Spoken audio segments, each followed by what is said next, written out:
నమస్కారం మామ. నమస్కారం.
నమస్కారం మామ.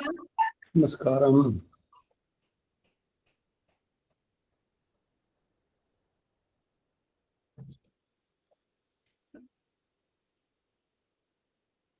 శ్రీమాన్ అస్మద్గురుభ్యో నమః. అస్మత్పరమగురుభ్యో నమః. అస్మత్సర్వగురుభ్యో నమః. శ్రీమతే రామానుజాయ నమః. రామానుజదయా పాత్రం జ్ఞానవైరాగ్యభూషణం శ్రీమద్వేంకటనాథార్యం వందే వేదాంతదేశికం. లక్ష్మీనాథసమారంభాం నాథయామనమధ్యమాం అస్మదాచార్యపర్యంతాం వందే గురుపరంపరాం. యో నిత్యమచ్యుతపదాంబుజయుగ్మరుతస్తదితరాణి తృణాయ మేనే యస్మద్గురోర్భగవతోస్య దైకసిन्धोः रामानुजस्य चरणौ शरणं प्रपद्ये मातापिता युवतीस्तनया विभूतिः सर्वं यदेव नियमेन मदन्वयान आद्यस्य न कुलपतेर्कुलविरामं श्रीमत्तदङ्घ्रिगुणं प्रणमामि मुद्ध पुतं सरश्चमदाकैवट्टनाथश्रीभक्तिसारकुलशेखरयोगिवाहन् भक्ताङ्गिरेणुपरकालयतीन्द्रमिश्रान् श्रीमत्परङ्कुशमुनिं प्रणतोऽस्मि नित्यम् श्रीमान् वेङ्कटनाथार्यः कवितार्किककेसरी वेदान्ताचार्यवर्यो मे सन्निधत्तां सदा हृदि गुरुभ्यः तद्गुरुभ्यश्च नमो भागमदीमहे वणीमहे च तत्काव्यं दम्पती जगदाम्पती स्वशेषभूतेन मया स्वीयैः सर्वपरिच्छदैः विधातुं प्रीतमात्मानं श्रीमान् प्रकृमते स्वयं शुक्लाम्बरधरं विष्णुं शशिवर्णं चतुर्भुजं प्रसन्नवदनं ध्यायेत् सर्वविघ्नोपशान्ति यस्य द्विरदवक्त्राद्याः पारिषद्याः परश्यतं विघ्नं निघ्नन्ति सततं विश्वक्सेनं तमाश्रये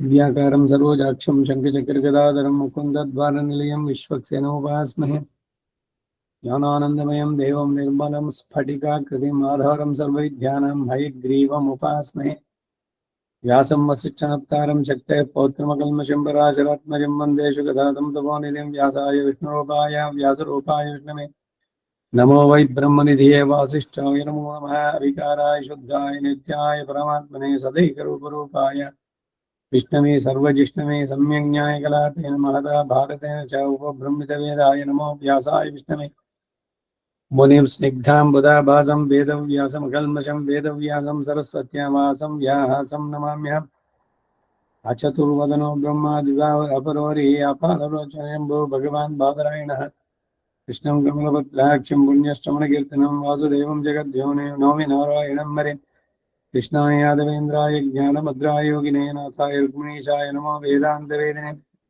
आरत्यमर्जुनस्याजौ कुर्वन् गीतां प्रदन्दनं लोकत्रयोपकाराय तस्मै कृष्णात्मने नमः सर्वोपनिषदो गावः दुग्धा गोपालनन्दना पार्थो वत्ससुधीर्भोक्ता दुग्धं गीतामृतं मादे मलनिर्मोचनं पुंसां जलस्नानं दिने दिने सगद्गीताम्बसि स्नानं संसारमलमोचनं गीता कर्तव्या किमन्ये शास्त्रविस्तरैः या स्वयं पद्मनाभस्य मुखपद्माद्विनिसृताः सर्वशास्त्रमयी गीता सर्वदेवमयो हरिः सर्वतीर्थमयी गङ्गा सर्वधर्ममयो नो यस्मिन् प्रसादसमुखे कवयो विधेते शास्त्राण्यशासुरिह यन्महिमाश्रयाणि कृष्णेन तेन यदि स्वयमेव गीतं शास्त्रस्य तस्य सदृशं किमिहास्ति शास्त्रम्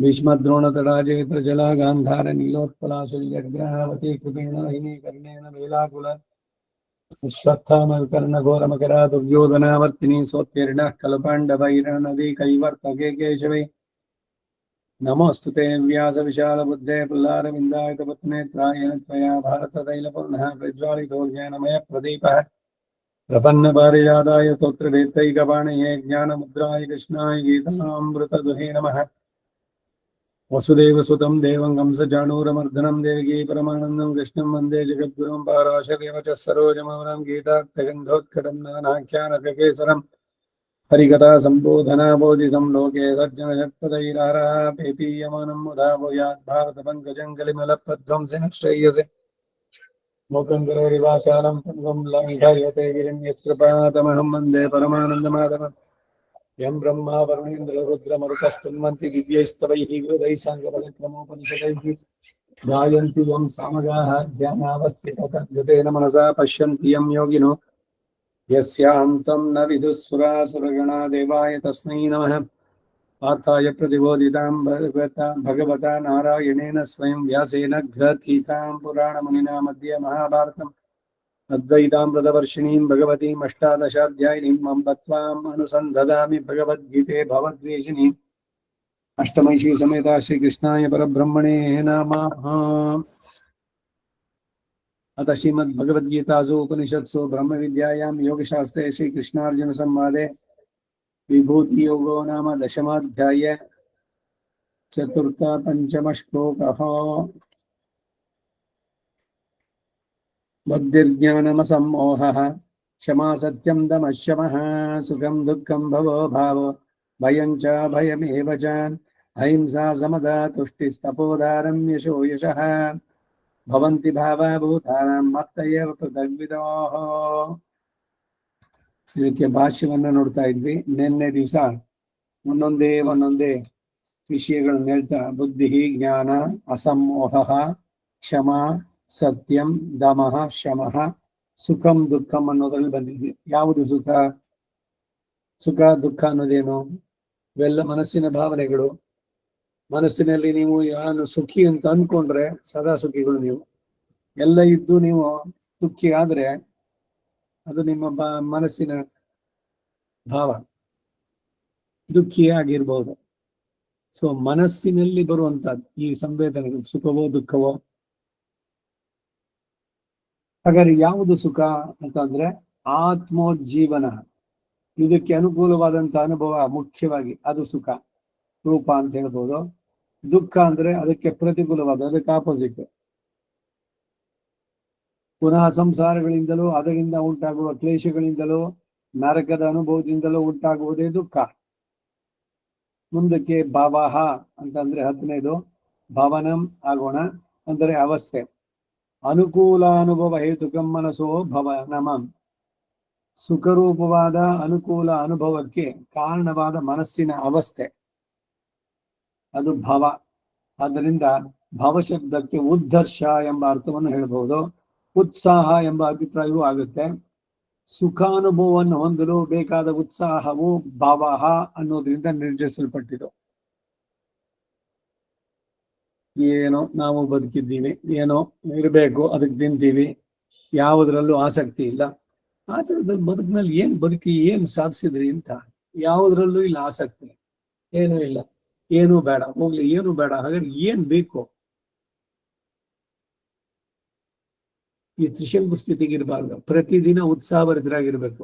ಮಾಡೋ ಕೆಲಸ ಎಲ್ಲ ಭಗವಂತನಿಗೆ, ಭಾಗವತರಿಗೆ, ಅವನದೇ ರೂಪವಾದಂತಹ ಈ ಪ್ರಕೃತಿ. ಅದಕ್ಕೆ ನನ್ನಿಂದ ಏನಾಗುತ್ತೋ ಅದನ್ನೆಲ್ಲ ಮಾಡೋಣ. ನನಗೆ ಶಕ್ತಿಯನ್ನು ಕೊಡು ತಂದೆ, ಉತ್ಸಾಹ ಕೊಡು, ಶ್ರದ್ಧೆ ಕೊಡು, ಇದು ಅವನಲ್ಲಿ ಪ್ರಾರ್ಥನೆ. ಪ್ರತಿದಿನವೂ ಕೂಡ ಯಾವಾಗ ಸಂತೋಷ, ಮನಸ್ಸು ಉಲ್ಲಾಸದಿಂದಿರುತ್ತೆ, ಎಲ್ಲ ಕೆಲಸಗಳು ಸುಸೂತ್ರ ನಡೆಯುವಂತಹದ್ದು ಆಗತ್ತೆ. ಒಂದ್ ವೇಳೆ ಆ ನಡೆಯೋ ಕೆಲಸದಲ್ಲಿ ಏನೋ ಆಗ್ಲಿಲ್ಲ, ನಮ್ಮ ದೈಹಿಕ ಸ್ಥಿತಿಯಿಂದಾನೋ ಏನೋ, ಆವಾಗ್ಲೂ ಅಷ್ಟೇ ಏನ್ ಬೇಸರ ಇಲ್ಲ. ಏನೋ ಭಗವಂತ ಎಷ್ಟು ಮಟ್ಟಿಗೆ ಸಾಧ್ಯನೋ ಅಷ್ಟು, ಯಥಾಮತಿ ಯಥಾಶಕ್ತಿ ಇವೆಲ್ಲ ಹೇಳ್ತೀವಲ್ಲ ಹಾಗೆ. ಆ ರೀತಿನಲ್ಲಿ ಅಂತೂ ಉತ್ಸಾಹ ಇವುಗಳೆಲ್ಲ ಇರಬೇಕು. ಬಾಳಿನಲ್ಲಿ ಉತ್ಸಾಹ ಕಳ್ಕೋಬಾರ್ದು. ಅದು ತಿನ್ನೋದ್ರಲ್ಲಿ ಉತ್ಸಾಹ, ಇವತ್ತು ಈ ಸ್ವೀಟು, ನಾಳೆ ಇನ್ನೊಂದು ಸ್ವೀಟು, ಮತ್ತೆ ಇನ್ನೊಂದು ದಿವ್ಸಕ್ಕೆ ಇನ್ನೊಂದು. ಇಂದ್ರಿಯಗಳಿಗೆ ದಾಸರಾಗಬಾರ್ದು. ಅದ್ರ ಜೀವನದಲ್ಲಿ ಉತ್ಸಾಹದಿಂದ ಇರಬೇಕು.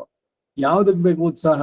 ಭಗವತ್ ಕೈಂಕರ್ಯಕ್ಕೆ ಪೂರಕವಾಗಿರುವಂತಹದ್ದು, ಅದರಲ್ಲಿ ಬೇಕಾಗಿದ್ದು ಉತ್ಸಾಹ. ಆ ಉತ್ಸಾಹ ಇರಬೇಕು. 10 ಆಯ್ತು. 11 ಅಭಾವವು, ಇದಕ್ಕೆ ಪ್ರತಿ ವಿರುದ್ಧವಾದದ್ದು ನಿರ್ವೇದ, ಅವಸಾದ ಅಂತ ಕೂಡ ಹೇಳ್ತಾರೆ. ಆದ್ದರಿಂದ ಅಭಾವ ಪ್ರತಿಕೂಲ ಅನುಭವಕ್ಕೆ ಕಾರಣವಾದಂತಹ ಮನಸ್ಸಿನ ಅವಸಾದ, ಮನಸ್ಸಿನ ದೈನ್ಯ ಸ್ಥಿತಿ ಎಂದು ಭಾಷೆಯನ್ನು ಬರೆದಿದ್ದಾರೆ. ಅವಸಾದ, ಯಾವುದ್ರಲ್ಲೂ ಆಸಕ್ತಿ ಇಲ್ಲ. ಏನೋ ಯಾರು ಏನ್ ಕೇಳಿದ್ರೆ ಬರೀ ನೆಗೆಟಿವ್ ಥಾಟ್ಸ್ಗಳನ್ನೇ, ಏನೋ ಏನಿದೆ ಅಂತ. ಜೀವನದಲ್ಲಿ ಉತ್ಸಾಹದಲ್ಲಿ ಇರಬೇಕು. ಈಗ ಅಂಟ್ಕೊಳ್ಳೋದು ಬೇಡ ಅಂತ ಹೇಳುತ್ತೀವಿ ಹೊರತು ಪ್ರಾಪಂಚಿಕವಾದ್ದು ಅಥವಾ ಇಂದ್ರಿಯಗಳ ತೃಪ್ತಿ ಅದಕ್ಕೆ ಬಯಸಿ ಅದೆಲ್ಲ ಅಂತ. ಇದರಲ್ಲಿ ನಿಜವಾದ ಸುಖ ಇಲ್ಲ ಅನ್ನೋ ಅರಿವು ಇರಬೇಕು. ಹಾಗೆ ಅವಸಾದ ಮನಸ್ಸಿನ ದೈನ್ಯ ಸ್ಥಿತಿ ಅಂತ ಇದೆ. ಈ ಭಗವಂತನನ್ನ ಪಡೆಯೋದಕ್ಕೆ ಸಾಧನ ಸಪ್ತಕಗಳು ಅಂತ 7 ಮೆಟ್ಟಲುಗಳನ್ನು ಹೇಳುತ್ತೆ. ಆ ಸಾಧನ ಸಪ್ತಕದಲ್ಲಿ ಈ ಅನವಸಾದ ಅನ್ನೋದು ಕೂಡ ಒಂದು. ಇಲ್ಲಿ ಸಾಧನ ಸಪ್ತಕಗಳಾದ ವಿವೇಕ, ವಿಮೋಕ, ಅಭ್ಯಾಸ, ಕ್ರಿಯಾ, ಕಲ್ಯಾಣ, ಅನವಸಾದ, ಅನುದರ್ಶ ನೋಡಿ ಇಲ್ಲೇ ಇದೆ. 7 ಸಪ್ತಕಗಳು ಯಾವುದು ಅಂದ್ರೆ ವಿವೇಕ. ಏನ್ ವಿವೇಕ? ಶರೀರ ಬೇರೆ, ನಾನು ಬೇರೆ ಅನ್ನುವಂಥದ್ದು. ವಿಮೋಕ, ವಿಮೋಕ ಅನ್ನೋದೇನು? ವಿವೇಕ ವಿಮೋಕ, ಯಾವುದನ್ನ ನಾನು ಆರಿಸ್ಕೊಳ್ಬೇಕು ಮಾಡ್ಬೇಕಾದ್ರೆ. ವಿರಾಗ, ವೈರಾಗ್ಯ ಅಂತ ಹೇಳ್ತೀವಲ್ಲ ಅದು. ರಾಗ ಅಂದ್ರೆ ಆಸೆ ಬಯಕೆಗಳು, ಅದನ್ನ ಬಿಟ್ಟು ಇರುವಂತಹದ್ದು ವೈರಾಗ್ಯ, ಅದು ಬರ್ಬೇಕಾದ್ದು. ಅಭ್ಯಾಸೇನ ತು ಕೌಂತೆಯ ವೈರಾಗ್ಯೇಣ ಚ ಗೃಹ್ಯತೆ, ಅವುಗಳಲ್ಲಿ ಹೇಳ್ಬೇಕಾದ್ರೆ. ಸೊ ಅದರಿಂದ ವಿವೇಕ ವಿಮೋಕ, ವಿಮೋಕ ಅಂದ್ರೆ ಅದೇನೆ ಈ ಅನಾಸಕ್ತಿ ಬೆಳೆಸ್ಕೊಳ್ಳುವಂತಹದ್ದು. ಅಭ್ಯಾಸ, ಕ್ರಿಯಾ, ಕಲ್ಯಾಣ, ಅನವಸಾದ, ಅನುರ್ದಶ ಇವುಗಳಲ್ಲಿ ಕೆಲವು ಎಲ್ಲವೂ ಕೂಡ ಇಲ್ಲಿ ಹೇಳಲ್ಪಟ್ಟಿದೆ. ಬುದ್ಧಿ, ಜ್ಞಾನ, ಅಸಮೋಹ, ದಮ, ಶಮ, ಸುಖ ಶಬ್ದಗಳಿಂದ ವಿವೇಕ ವಿಮೋಕಗಳು ಗ್ರಹಿಸಲ್ಪಟ್ಟಿತು. ಭವ ಎಂಬ ಶಬ್ದದಿಂದ ಮುಂದೆ ತಪೋದಾನ ಶಬ್ದಗಳಿಂದಲೂ ಅಭ್ಯಾಸ, ಕ್ರಿಯಾ ಅಂದರೆ ಜ್ಞಾನ, ಯಜ್ಞ, ಅನುಷ್ಠಾನಗಳು ಹೇಳಲ್ಪಟ್ಟಿದೆ. ಯಜ್ಞ ಯಾಗಗಳು ಯಾವುದು ವಿಹಿತವಾಗಿದೆಯೋ ಅದನ್ನು ನಡೆಸ್ಬೇಕು, ಅವೆಲ್ಲ ಬೇಡ ಅಂತಿಲ್ಲ. ಸುಮ್ಮನೆ ದಾಸರೇನೋ ಹೇಳೋದ್ರಲ್ಲಿ ನಾಮ ಸಂಕೀರ್ತನೆ ಹಿರಿಮೆ ಅಷ್ಟೇ ಹೇಳ್ತೇವೆ ಹೊರತು ಇದನ್ನ ನಿಂದಿಸಿದ್ದಲ್ಲ. ನನಗೆ ಜನಗೆ ತಪವು ಜಪವೂ ಬೇಡ, ನನಗೆ ಭೋಗ ಭಾಗ್ಯ ಬೇಡ. ಸರಿ, ಪ್ರಾಪಂಚಿಕವಾದ ವಿಷಯದಲ್ಲಿ ಭೋಗಗಳು ಭೋಗ ಭಾಗ್ಯ ಬೇಡ, ನನಗೆ ಜಪವು ತಪವೂ ಬೇಡ, ನನಗೆ ನಿನ್ನ ಚರಣ ಸೇವೆ ನಿತ್ಯವಾಗಲಿ. ಇವೆಲ್ಲದಕ್ಕಿಂತ ನಿನ್ನ ದಿವ್ಯ ಸೀದು ಕೈಂಕರ್ಯ, ನಿತ್ಯ ಕೈಂಕರ್ಯ ಅದು ಶಾಶ್ವತವಾಗಲಿ ಅನ್ನೋ ಪ್ರಾರ್ಥನೆ. ಹಾಗಂತ ಇದು ಬೇಡ ಅಂದ್ರೆ ಅದೆಯೋ ಅದೆಲ್ಲ ಅದನ್ನ ಕಣಿಸೋದು ಅಂತಲ್ಲ. ವರ್ಣಾಶ್ರಮ ಧರ್ಮಗಳು, ಗೃಹಸ್ಥನಾದವನ್ನ ನಡೆಸುವಂತ ಅಗ್ನಿ ಕಾರ್ಯಗಳು ಇವೆಲ್ಲವೂ ಸತತವಾಗಿ ನಡೆಸ್ಬೇಕು. ಪ್ರತಿಯೊಬ್ರು ಅದನ್ನ ಸೇರಿಸ್ಕೊಳ್ಬೇಕು. ಅಯ್ಯೋ ಹಿಂದೆ ಮಾಡಿರ್ಲಿಲ್ಲ, ಇಲ್ಲ ನಮ್ಮ ತಂದೆ ಮಾಡಿರ್ಲಿಲ್ಲ, ಇಲ್ಲ ನಮ್ಮ ತಾತ ಮಾಡಿರ್ಲಿಲ್ಲ, ಏನು ಇದು ಹೊಸದು ಅದು ಇದು ಏನೇನು ಕಥೆಗಳು. ತಂದೆ ಮಾಡ್ದಿದ್ರೆ ತಾತ ಮಾಡ್ದಿದ್ರೆ ನೀವು ಮಾಡಬಾರ್ದು ಅಂತ ಇಲ್ಲ. ಯಾವ್ಯಾವ್ದೋ ಆರ್ಗ್ಯುಮೆಂಟ್ಸ್ ಕೊಂಡು ಬರ್ತಾರೆ. ನಮ್ಮ ಸಂಪ್ರದಾಯ ಇಲ್ಲೇ ಸೀಮಂತ ಒಪ್ಕೊಂಡಿದೆ. ಏನ್ ಸೀಮಂತ ನಿಮ್ಮೊಬ್ರಿಗೆ ಬೇರೆ ಸಪರೇಟ್ ಸಂಪ್ರದಾಯನ? 16 ಸಂಸ್ಕಾರಗಳಲ್ಲಿ ಅದೊಂದು ಮಾಡಲಿಲ್ಲ ಅಂತಂದ್ರೆ ಅದಕ್ಕೆ ಏನ್ ಹೇಳುತ್ತೆ ಅಂದ್ರೆ, ಒಂದ್ ವೇಳೆ ಮಗು ಹುಟ್ಟೋಕ್ ಮೊದಲು ಸೀಮಂತ ಆಗದಿದ್ರೆ ಹುಟ್ಟಿದ ಮೇಲೆ ಜಾತಕರ್ಮ ಮಾಡೋಕ್ ಮೊದಲು ಪ್ರಾಯಶ್ಚಿತ್ತ ಮಾಡ್ಬೇಕು. ಸೀಮಂತ ಮಾಡ್ಬಿಟ್ಟ ಆಮೇಲೆ ಪ್ರಥಮ ಗರ್ಭದ್ವಾರ ಸರ್ವ ಗರ್ಭ ಶುದ್ಧ್ಯರ್ಥಂ ಸೀಮಂತೋನ್ನಯನ ನಡ್ಸೋದು, ಅದು ಗರ್ಭಶುದ್ಧಿಗೆ. ಇದು ಯಾರ್ದೋ ಒಬ್ಬರ ಮನೆ ಸಂಪ್ರದಾಯಕ್ಕೆ ಸೇರುತ್ತೆ. ಹೀಗೆ ನಮ್ ಸಂಪ್ರದಾಯ ಇಲ್ಲ ಅಂತ ಹೇಳೋ ಮಾತಿದೆಯಲ್ಲ, ಮೀನಿಂಗ್ಲೆಸ್ ಇದು. ನಿಮ್ ಮನೆಯಲ್ಲಿ ಮಾಡದೇ ಇದ್ರೆ ದೇ ಆರ್ ಅಟ್ ಫಾಲ್ಟ್. ಮನೆದು ಏನ್ ಮನೆದು? ಪ್ರಧಾನವಾದ ಸಂಸ್ಕಾರಗಳು ವೇದದಲ್ಲಿ ಸ್ಮೃತಿಗಳಲ್ಲಿ ಹೇಳಿದೆ.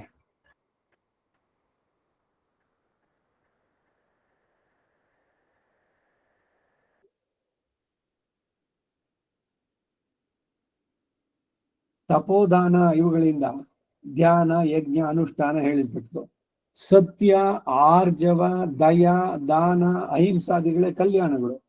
ಕಲ್ಯಾಣ, ಅನವಸಾದ ಅನ್ಬದ್ನಲ್ಲ ಅದೇನು. ಇವು ಸತ್ಯ, ದಾನ, ಅಹಿಂಸೆ ಮೊದಲಾದ ಶಬ್ದಗಳಿಂದಲೇ ಹೇಳಲ್ಪಟ್ಟಿದೆ. ಆದ್ದರಿಂದ ಈ 2 ಶ್ಲೋಕಗಳಲ್ಲೂ ಕೂಡ ಸಾಧನ ಸಪ್ತಕಗಳು, ಅವುಗಳ ಪ್ರತಿಯೋಗಗಳು, ಇನ್ನೂ ಕೆಲವು ಮನಸ್ಸಿನ ಅವಸ್ಥೆಗಳು ಸಹ ಎಲ್ಲ ಇಲ್ಲಿ ಬೋಧಿತವಾದದ್ದು. 12ನೇದು ಭಯಂ ಎಂದರೆ ಆಗಾಮಿನೋ ದುಃಖಸ್ಯ ಹೇತುರ್ದರ್ಶನಾಂಜಂ ದುಃಖಂ. ಮುಂದೆ ಏನೋ ಆಗ್ಬಿಡುತ್ತೆ, ಭಯ. ನಾಳೆ ದಿವಸ ಏನೋ ಆಗ್ಬಿಟ್ರೆ ಏನಾಗ್ಬಿಡುತ್ತೆ? ಶರೀರಕ್ಕೆ ಏನೋ ಇದಾಗೋದು, ಇಲ್ಲ ನಾವು ತಗೊಂಡಿರೋ ವಸ್ತುಗಳಿಗೋ ಏನೋ ಯಾವ್ದೋ ಟ್ಯಾಕ್ಸ್ ಏನೋ ಮಾಡ್ತಾ ಇದ್ದಾರೆ, ಎಲ್ಲ ಕಡೆ ಎಲ್ಲ ಇನ್ಸ್ಪೆಕ್ಷನ್ ಮಾಡ್ತಾ ಇದ್ದಾರೆ. ಅಯ್ಯೋ ಏನೋ ಮಾಡಿದ್ವಿ, ಏನ್ ಬಂದ್ರಿ ಇನ್ಸ್ಪೆಕ್ಷನ್ ಆದ್ರೆ ಆಗ್ಲಿ, ಭಯ ಯಾಕೆ ಪಡ್ಬೇಕು? ನಾವು ಸರಿಯಾಗಿ ಬಾಳಿದ್ರೆ ಯಾವುದಕ್ಕೂ ಭಯಪಡ್ಬೇಕಾಗಿಲ್ಲ. ಯಾವುದು ಸರಿಯಾದ ವಿಹಿತವೋ ಆ ರೀತಿನಲ್ಲಿ ಏನ್ ರೂಲ್ಸ್ ಅಂಡ್ ರೆಗ್ಯುಲೇಷನ್ಸ್ ಇದೆಯೋ ಅದನ್ನ ಫಾಲೋ ಮಾಡಿದ್ರೆ ನಮಗ್ ಭಯ ಬರಬಾರ್ದು. ಮುಂದೆ ಏನೋ ದುಃಖಕ್ಕೆ ಕಾರಣವಾಗುವಂತದ್ರ ದರ್ಶನಜಂ ದುಃಖಂ, ಅದು ಭಯ. ಮುಂದೆ ಬರುವ ದುಃಖಕ್ಕೆ ಕಾರಣವನ್ನು ತಿಳಿಯುವುದರಿಂದ ಉಂಟಾಗುವಂತ ದುಃಖ. ಇದಕ್ಕೇನು ಅಂದ್ರೆ ನಾವು ಭ್ರಮೆನಲ್ಲಿ ಏನ್ ಮಾಡ್ತೀವಿ, ரொம்ப ಜಾಸ್ತಿ ತೆಂಜಿಗೋ ಮಣಿಂಗೋ ತಿಳ್ಕೊಂಡ್ರೆ ದೋಷನಂತೆ, ತಿಳಿದೇ ಇದ್ರೆ ದೋಷ ಇಲ್ಲ. ಇದು ಎಲ್ಲಿದೆ? ಯಾವ ಸ್ಮೃತಿನಲ್ಲಿ? ತಿಳಿಬೇಕು ಅನ್ನೋದು ನಿನಗೆ ಬುದ್ಧಿ ಕೊಟ್ಟಿದ್ದಾನೆ ಭಗವಂತ, ಶಾಸ್ತ್ರಜ್ಞಾನ ಕೊಟ್ಟಿದ್ದಾನೆ. ಅದನ್ನ ಸರಿಯಾಗಿ ತಿಳಿಬೇಕಾದದ್ದು ನಿನ್ ಕರ್ತವ್ಯ. ಎಲ್ದಿದ್ರೆ ಅನುಭವಿಸು, ಅದ್ರಲ್ಲಿ ಏನಿದೆಯೋ ಅದನ್ನ. ದೋಷಮಿಲ್ಲ. ಏನು ದೋಷಮಿಲ್ಲ? ತಿಳಿದೇ ಇದ್ರೆ ದೋಷವಿಲ್ಲ. ಇದು ಎಲ್ಲಿದೆ? ಇದು ಆಧಾರ ಇಲ್ಲಿ. ಎಲ್ರು ಏನೋ ಎಲ್ರಿಗೂ ಸೌಕರ್ಯ ಇದು, ಅದಕ್ಕಾಗಿ ಎಲ್ರೂ ಹೇಳಿದ್ದೆ ಅದನ್ನ. ಇಲ್ಲ ಇಬ್ರು ಸೊಲ್ರ ತಿಳಿದಿದ್ರೆ ದೋಷವಿಲ್ವಂತೆ, ನಿಮಗೆ ತಿಳಿದಿಲ್ಲ ಬೆಂಕಿ ಸುಡುತ್ತೆ ಅಂತ ಹೇಳ್ಬಿಟ್ಟು ಕೈ ಹಿಡಿ ಬೆಂಕಿ ಒಳಗಡೆ. ಸುಡಬಾರ್ದು ಅದು, ಯಾಕೆಂದ್ರೆ ನಿಮ್ಗೆ ಗೊತ್ತಿಲ್ಲ ಬೆಂಕಿ ಸುಡುತ್ತೆ ಅಂತ. ಹಾಗತ್ತೋ ಹೀಗೆ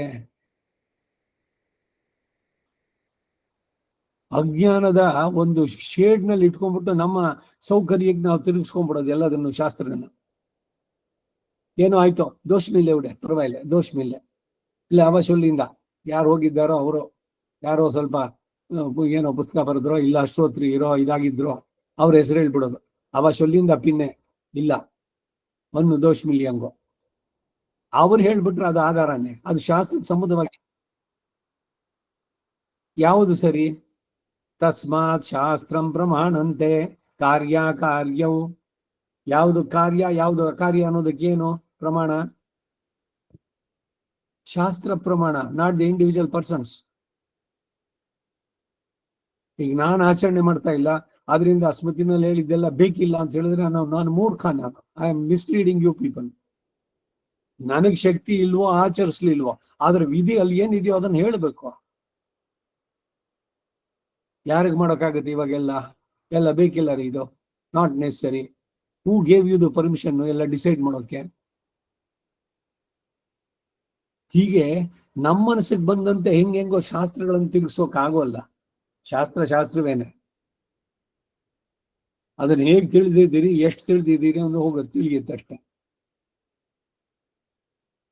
ಎಲ್ಲಾರು ಮಾಡುವುದು ಹೊಟ್ಟೆಗಾಗಿ ಇದೆಯಲ್ಲ, ಆ ತರದಲ್ಲಿ ಎಲ್ರು ಕೂಡ ಅಷ್ಟೇ ತಮ್ಮ ಇದನ್ನ ನಿಲ್ಲಿಸ್ಕೋಬೇಕು. ಅದಕ್ಕಾಗಿ ಬೇರೆ ಎಲ್ಲದನ್ನು ಗೌಣಿಸಿ ಇಲ್ಲ ಬೇಕಿಲ್ಲ ಅದು ಹೇಗೆ ಹೇಳ್ತೀರಿ ನೀವು? ಶಾಸ್ತ್ರಕ್ಕೆ ಪ್ರಮಾಣಗಳನ್ನ ಇಟ್ಕೊಂಡು ಹೇಳಿದಾದ್ರೂ ಒಪ್ಕೋಣ, ಅವ್ರು ಹೇಳಿದ್ದು.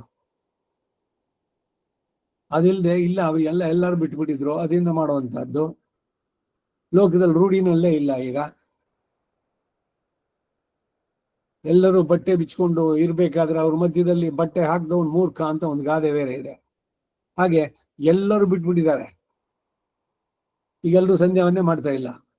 ಸೊ ಅದರಿಂದ ಸಂಧ್ಯಾವನ್ನೇ ಬಿಟ್ಟು ತಪ್ಪಿಲ್ಲ, ಯಾಕೆಂದ್ರೆ ಮೆಜಾರಿಟಿ. ಹಾಗೆ ಮೆಜಾರಿಟಿ ಮೇಲ ಇದು ಎಲೆಕ್ಷನ್ ನಲ್ಲಿ ಆಗುತ್ತಲ್ಲ, ಆ ತರದಲ್ಲಿ ಒಂದಷ್ಟು ಜನ ಕೂತ್ಕೊಂಡು ಹೇಳ್ಬಿಟ್ಟು ಇವಾಗ ರಾತ್ರಿ 12 ಗಂಟೆ ಅಂತ ಅಂದ್ಬಿಟ್ಟು ಸೈನ್ ಮಾಡ್ಬಿಡಿ, ಎಲ್ಲ ರಾತ್ರಿ 12 ಗಂಟೆ ಆಗೋಗುತ್ತಾ? ಬಹುಮತದಿಂದ ಯಾವುದನ್ನು ನಿರ್ಧಾರ ಮಾಡೋದಲ್ಲ ಇಲ್ಲಿ ಶಾಸ್ತ್ರ ಪ್ರಧಾನ.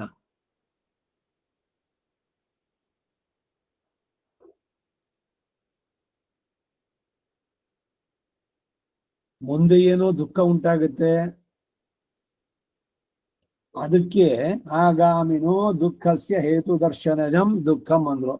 ಅದಕ್ಕೆ ವಿರುದ್ಧವಾದದ್ದು ತನ್ನಿವೃತ್ತಿ ಅಭಯಂ. ಭಯಕೃತೆ ಭಯನಾಶನ. ಭಗವಂತನಿಗೆ ಎರಡು ಹೇಗೆ ಸಾಧ್ಯ? ಇಲ್ಲ ಅವನು ಭಯಕೃತಾಗಿರ್ಬೇಕು, ಇಲ್ಲ ಭಯನಾಶನ. ಭಯಕೃತ್ ಹೇಗಾದ ಭಗವಂತ? ಯಾಕೆ ಭಯ ಪಡಿಸ್ಬೇಕು ಎಲ್ರನ್ನ? ಅವನು ಭಯ ಪಡಿಸೋಲ್ಲ, ನಮ್ಮ ಕರ್ಮ ಇದೆಯಲ್ಲ ಅದರಿಂದ ಅದಕ್ಕೆ ಭಗವಂತನ ಆಜ್ಞೆಗೆ ಉಲ್ಲಂಘನೆ ಮಾಡಿದ್ದಕ್ಕೆ ಅದಕ್ಕೆ ಶಿಕ್ಷೆಯನ್ನು ಕೊಡ್ತಾನೆ, ಅದು ಭಯ. ಆದ್ರೆ ಅವನಲ್ಲಿ ಶರಣಾದ್ರೆ ಅವನು ತಪ್ಪಾಗಿದೆ ನನ್ನನ್ನು ಕ್ಷಮಿಸು ಅಂತ ಕೇಳಿದ್ರೆ ಕ್ಷಮಿಸ್ತಾನೆ. ಯತ ಇಂದ್ರ ಭಯಾಮಹೇ ತಥೋ ನೋ ಅಭಯಂಕೃತಿ ಮಗವಂಚಗ್ದಿ ತವ ತನ್ನ ಊತಯೇ ವಿದ್ವಿಷೋ ವಿಮೃದೋ ಜಹಿ ಸ್ವಸ್ತಿದಾ ವಿಶಸ್ಪತಿರ್ವತ್ರ ವಿಮೃದೋ ವಶಿ ವೃಷೇಂದ್ರ ಪುರಯೇತು ನ ಸ್ವಸ್ಥಿತಾ ಅಭಯಂಕರ. ಇಂದ್ರನ ಕುರಿತು ಪ್ರಾರ್ಥನೆ ಇದು. ಪಂಚಗವ್ಯ ಸಮ್ಮೇಳನದಲ್ಲಿ ಮನೆಗೆಲ್ಲ ಇದನ್ನು ಪ್ರೋಕ್ಷಣೆ ಮಾಡೋದು. ಗೃಹಶಾಂತಿನಲ್ಲಿ ಎಲ್ಲಿ ಭಯ ಇದೆಯೋ ನನಗೆ ಆ ಭಯವೆಲ್ಲ ಪರಿಹಾರ ಆಗ್ಲಿ. ದುಸ್ವಪ್ನೆ, ಅಮೇಧ್ಯ ದರ್ಶನೆ, ಏನೇನು ಭಯಗಳು, ಯಾವ್ದಕ್ಕೆ ಭಯ ಪಡಬೇಕು? ಇದು ಒಂದ್ ರೀತಿ ಏನೋ ಕರ್ಮದ್ದು ಅದ್ರ ಬರುತ್ತೆ, ಅದಾದ್ರೆ ಹೀಗಾಗ್ಬಿಡುತ್ತೆ, ನಾಳೆ ದಿವಸ ಏನಾಗ್ಬಿಡುತ್ತೋ ಅಂತ. ಇನ್ ಕೆಲವರು ಏನು ಅಂದ್ರೆ ಸುಮ್ಮನೆ ಇರ್ಲಾರ್ದೆ ಆಕಾಶ ತಲೆ ಮೇಲೆ ಬಿದ್ರೆ, ಆಕಾಶ ತಲೆ ಮೇಲೆ ಬಿದ್ರೆ ಏನ್ ಮಾಡೋದು? ಆಕಾಶ ನಿಮ್ ತಲೆ ಮೇಲೆ ನಿಮ್ಮೊಬ್ಬರ ಮೇಲೆ ಬೀಳುತ್ತಾ? ಆಕಾಶ ಬಿದ್ರೆ ಎಲ್ಲದ್ರ ಮೇಲೆ ತಾನೇ ಬೀಳೋದು. ಮೂಲತಃ ಆಕಾಶ ಬೀಳೋಲ್ಲ, ಅದು ಸ್ಪೇಸು. ಒಂದ್ ವೇಳೆ ಆಕಾಶ ಬಿದ್ರೆ ಬೇರೆ ಎಲ್ರಿಗೂ ಏನಾಗುತ್ತೋ ಅದು ನಿಮ್ಗಾಗುತ್ತೆ. ಅವಾಗ್ಲೂ ಕೂಡ ಭಯಪಡ್ಬೇಕಾಗಿಲ್ಲ. ಪ್ರಾಣ ಹೋಗ್ಬಿಡುತ್ತೆ ಅನ್ನೋ ಭಯ. ಪ್ರಾಣ ಹೋದ್ರೆ ಈ ಜೀರ್ಣವಾದ ಶರೀರ ಹೋಯ್ತಷ್ಟೇ. ಆವಾಗ್ಲೂ ಕೂಡ ಭಯಪಡ್ಬೇಕಾಗಿಲ್ಲ. ಗತಾಸೂನು ಗತ ಸಂಶ ನಾನು ಶೋಚಂತಿ ಪಂಡಿತಾಹ ಇದಂ ಶರೀರಂ ಪರಿಣಾಮ ಪೇಶಲಂ ಪತತಿ ಅವಶ್ಯಂ. ಪತತಿ ಬೀಳುತ್ತೆ ಅವಶ್ಯಂ. ಶ್ಲತ ಸಂಧಿ ಝರ್ಝರಂ ಕಿಮ ಔಷಧೈಹಿ ಕ್ಲಿಶ್ಯಸಿ ಮೂಢ ದುರ್ಮತೆ ನಿರಾಮಯಂ ಕೃಷ್ಣ ರಸಾಯನಂ ಪಿಬ. ಅಯ್ಯೋ ಸತ್ತೋಗ್ಬಿಡ್ತೀವಲ್ಲ. ಸಾಯೋದು ಸಹಜವಾದದ್ದು. ಶರೀರ ಎಲ್ರೂ ಸಾಯ್ಬೇಕು. ಯಾರು ಇಲ್ಲಿ ಉಳ್ಕೊಂಡವ್ರು ಯಾರು? ಪ್ರತಿದಿನ ನೋಡಿದ್ರು ಕೂಡ ನಮ್ಗೆ ಅದರಲ್ಲಿ ಇದೇ ಬರೋಲ್ಲ. ಅಯ್ಯೋ ನನಗ್ ಸಾವು ಬರೋಲ್ಲ, ನನಗ್ ಬೇಡ. ನೀವ್ ಬೇಡ ಅಂದ್ಬಿಟ್ರೆ ಬರೋದು ಬೇಡವೇ? ವರ ಅದು ನಮಗೆ. ಯಾಕೆಂದ್ರೆ ಈ ಪ್ರಕೃತಿಯ ಸಂಬಂಧ, ಆ ಪ್ರಕೃತಿ ಪರಿಣಾಮ ಹೊಂದೋದು. ಎಂದೆಂದಿಗೂ ಚಿರ ಯೌವನ ಇರೋದಿಲ್ಲ. ಕೃಷ್ಣ 125 ವರ್ಷ ಬದುಕಿದ್ದ. ಅವನು ವಯಸ್ಸಾಗಿ ತಲೆ ಕೂದಲು, ಈಗ ಭೀಷ್ಮನಿಗೆ ತಲೆ ಕೂದಲೆಲ್ಲ ಬೆಳಗಾಗಿ, ಕಣ್ಣಿನ ಹುಬ್ಬುಗಳು ಅದು ಎಲ್ಲ ಬೆಳಗಾಗಿ, ಹಬ್ಬು ಎಲ್ಲ ಕಣ್ಣಿಗೆ ಕೆಳಗೆ ಜೋಡ್ ಬಿಡೋದು, ಇವೆಲ್ಲ ಆ ಮಹಾಭಾರತದಲ್ಲಿ ನೋಡಿದ್ವಲ್ಲ. ಅದಕ್ಕೇನು ಅಂದ್ರೆ ಹಣೆಗೆ ಒಂದು ಪಟ್ಟಿ ಕಟ್ಕೊಂಡಿದ್ದು. ಏನು ಅಂದ್ರೆ ಕಣ್ಣಿನ ಹುಬ್ಬುಗಳನ್ನ ಮೇಲಕ್ಕಿ ಎತ್ತಿ ಕಟ್ಟಿದ್ದು. ಅವನ ಬಾಣ ಅನುಸಂಧಾನ ಮಾಡ್ಬೇಕಾದ್ರೆ, ಅವನ ಬಾಣ ಪ್ರಯೋಗ ಮಾಡ್ಬೇಕಾದ್ರೆ ಯಾರು ನಿಲ್ಲೋಕ್ಕಾಗಲ್ಲ. ಇವನ ಅರ್ಜುನ ಏನ್ ಮಾಡ್ದ? ಆ ಪಟ್ಟಿ ಹೊಡೆದ ಇದನ್ನ. ಅವಾಗ ಏನಾಯ್ತು ಅಂದ್ರೆ ಕಣ್ಣಿನ ಹುಬ್ಬುಗಳು ಕೆಳಗಡೆ ಬಂತು. ಕಣ್ಣು ರೆಪ್ಪೆ ಕಾಣಿಸೋದೇ ಇಲ್ಲ ಕಣ್ಣು. ನೋಡಿ ವಾರ್ಧಕ್ಯದಲ್ಲಿ ಏನಾಗತ್ತೆ. ಕೃಷ್ಣನಿಗೆ ಹಿಂಗಾಯ್ತು. 125 ವರ್ಷ ಬದುಕಿದ್ರು ಕೂಡ ಅವನ್ ಮೊದ್ಲು ಹೆಂಗಿದ್ದು ಹಂಗೇನೆ. ನೀವ್ ಯಾವುದೇ ಫೋಟೋ ಮತ್ತೊಂದು ನೋಡಿ, ಅವನ ಬಾಲ ಚೇಷ್ಟಿತಗಳು ಬಾಲಕೃಷ್ಣನ್ ನೋಡೋದು, ಇಲ್ಲ ಅವನು ಯುವಕನಾಗಿದ್ದಾಗ್ಲೂ ಆಗ್ಲಿ ಚಿರ ಯೌವನ ಅವನಿಗೆ. ಯಾಕೆ? ಅವನು ಒಬ್ನು ಹೆಂಗೆ ಅಂದ್ರೆ ಅವನಿಗೆ ನಮ್ ಕರ್ಮದ ಶರೀರ ಅಲ್ಲ ಅವನ್ ದಿವ್ಯ ಶರೀರ. ತಮದ್ಭುತಂ ಬಾಲಕಂ ಅಂಬುಜೆ ಕ್ಷಣ ಚತುರ್ಭುಜ ಶಂಖ ಗದ ಕಿರೀಟ ಎಲ್ಲದರ ಜೊತೆಯಲ್ಲಿ ಅವನು ದರ್ಶನ ಕೊಟ್ಟಿದ್ದು. ಅವನು ಹುಟ್ಟಿದಾಗ ಅದೇ ತರ ದರ್ಶನ ಕೊಟ್ಟಿದ್ದು. ಕಡೆಯಲ್ಲೂ ಕೂಡ ಹಂಗೆ ಇದ್ದ. ಆ ರೀತಿ ಶರೀರಕ್ಕೆ ಪರಿಣಾಮ ಆಗ್ಬಾರ್ದು ಹೋದ್ರೆ ಅಂತ ದಿವ್ಯ ಶರೀರವನ್ನ ನಾವು ಪಡಿಬೇಕು. ಅದು ಮೋಕ್ಷ ಸಾಮ್ರಾಜ್ಯದಲ್ಲಿ. ಅಲ್ಲಿ ಯಾರು ವಯಸ್ಸಾದವ್ರು ಇಲ್ವೇ ಇಲ್ಲ. ವಾರ್ಧಕ್ಯ ಇದರ ಏನು ಇಲ್ಲ ತೊಂದರೆ. ಅಲ್ಲಿ ಮರೆವೋ ಅಥವಾ ಭಯವೋ, ಮುಂದಿಂದೋ ಯಾವುದೋ ರೋಗಗಳು, ಆ ಚಿಂತೆ ಯಾವುದೂ ಇಲ್ಲ. ಅಲ್ಲಿ ಭಗವಂತನಿಗೆ ಸಮಾನವಾದ ರೂಪ. ಅವನಿಗೆ ಹೇಗಿದೆಯೋ ರೂಪ ಅದೇ ರೀತಿ. ಇವರುಗಳು ಪೀತಾಂಬರಧಾರಿಗಳು, ಚತುರ್ಭುಜಧಾರಿಗಳು, ಚಿರ ಯೌವನ ಎಲ್ರಿಗೂ ಕೂಡ. ಎಲ್ಲರೂ ಯುವಕರು, ವಯಸ್ಸೇ ಆಗೋಲ್ಲ ಅಲ್ಲಿ.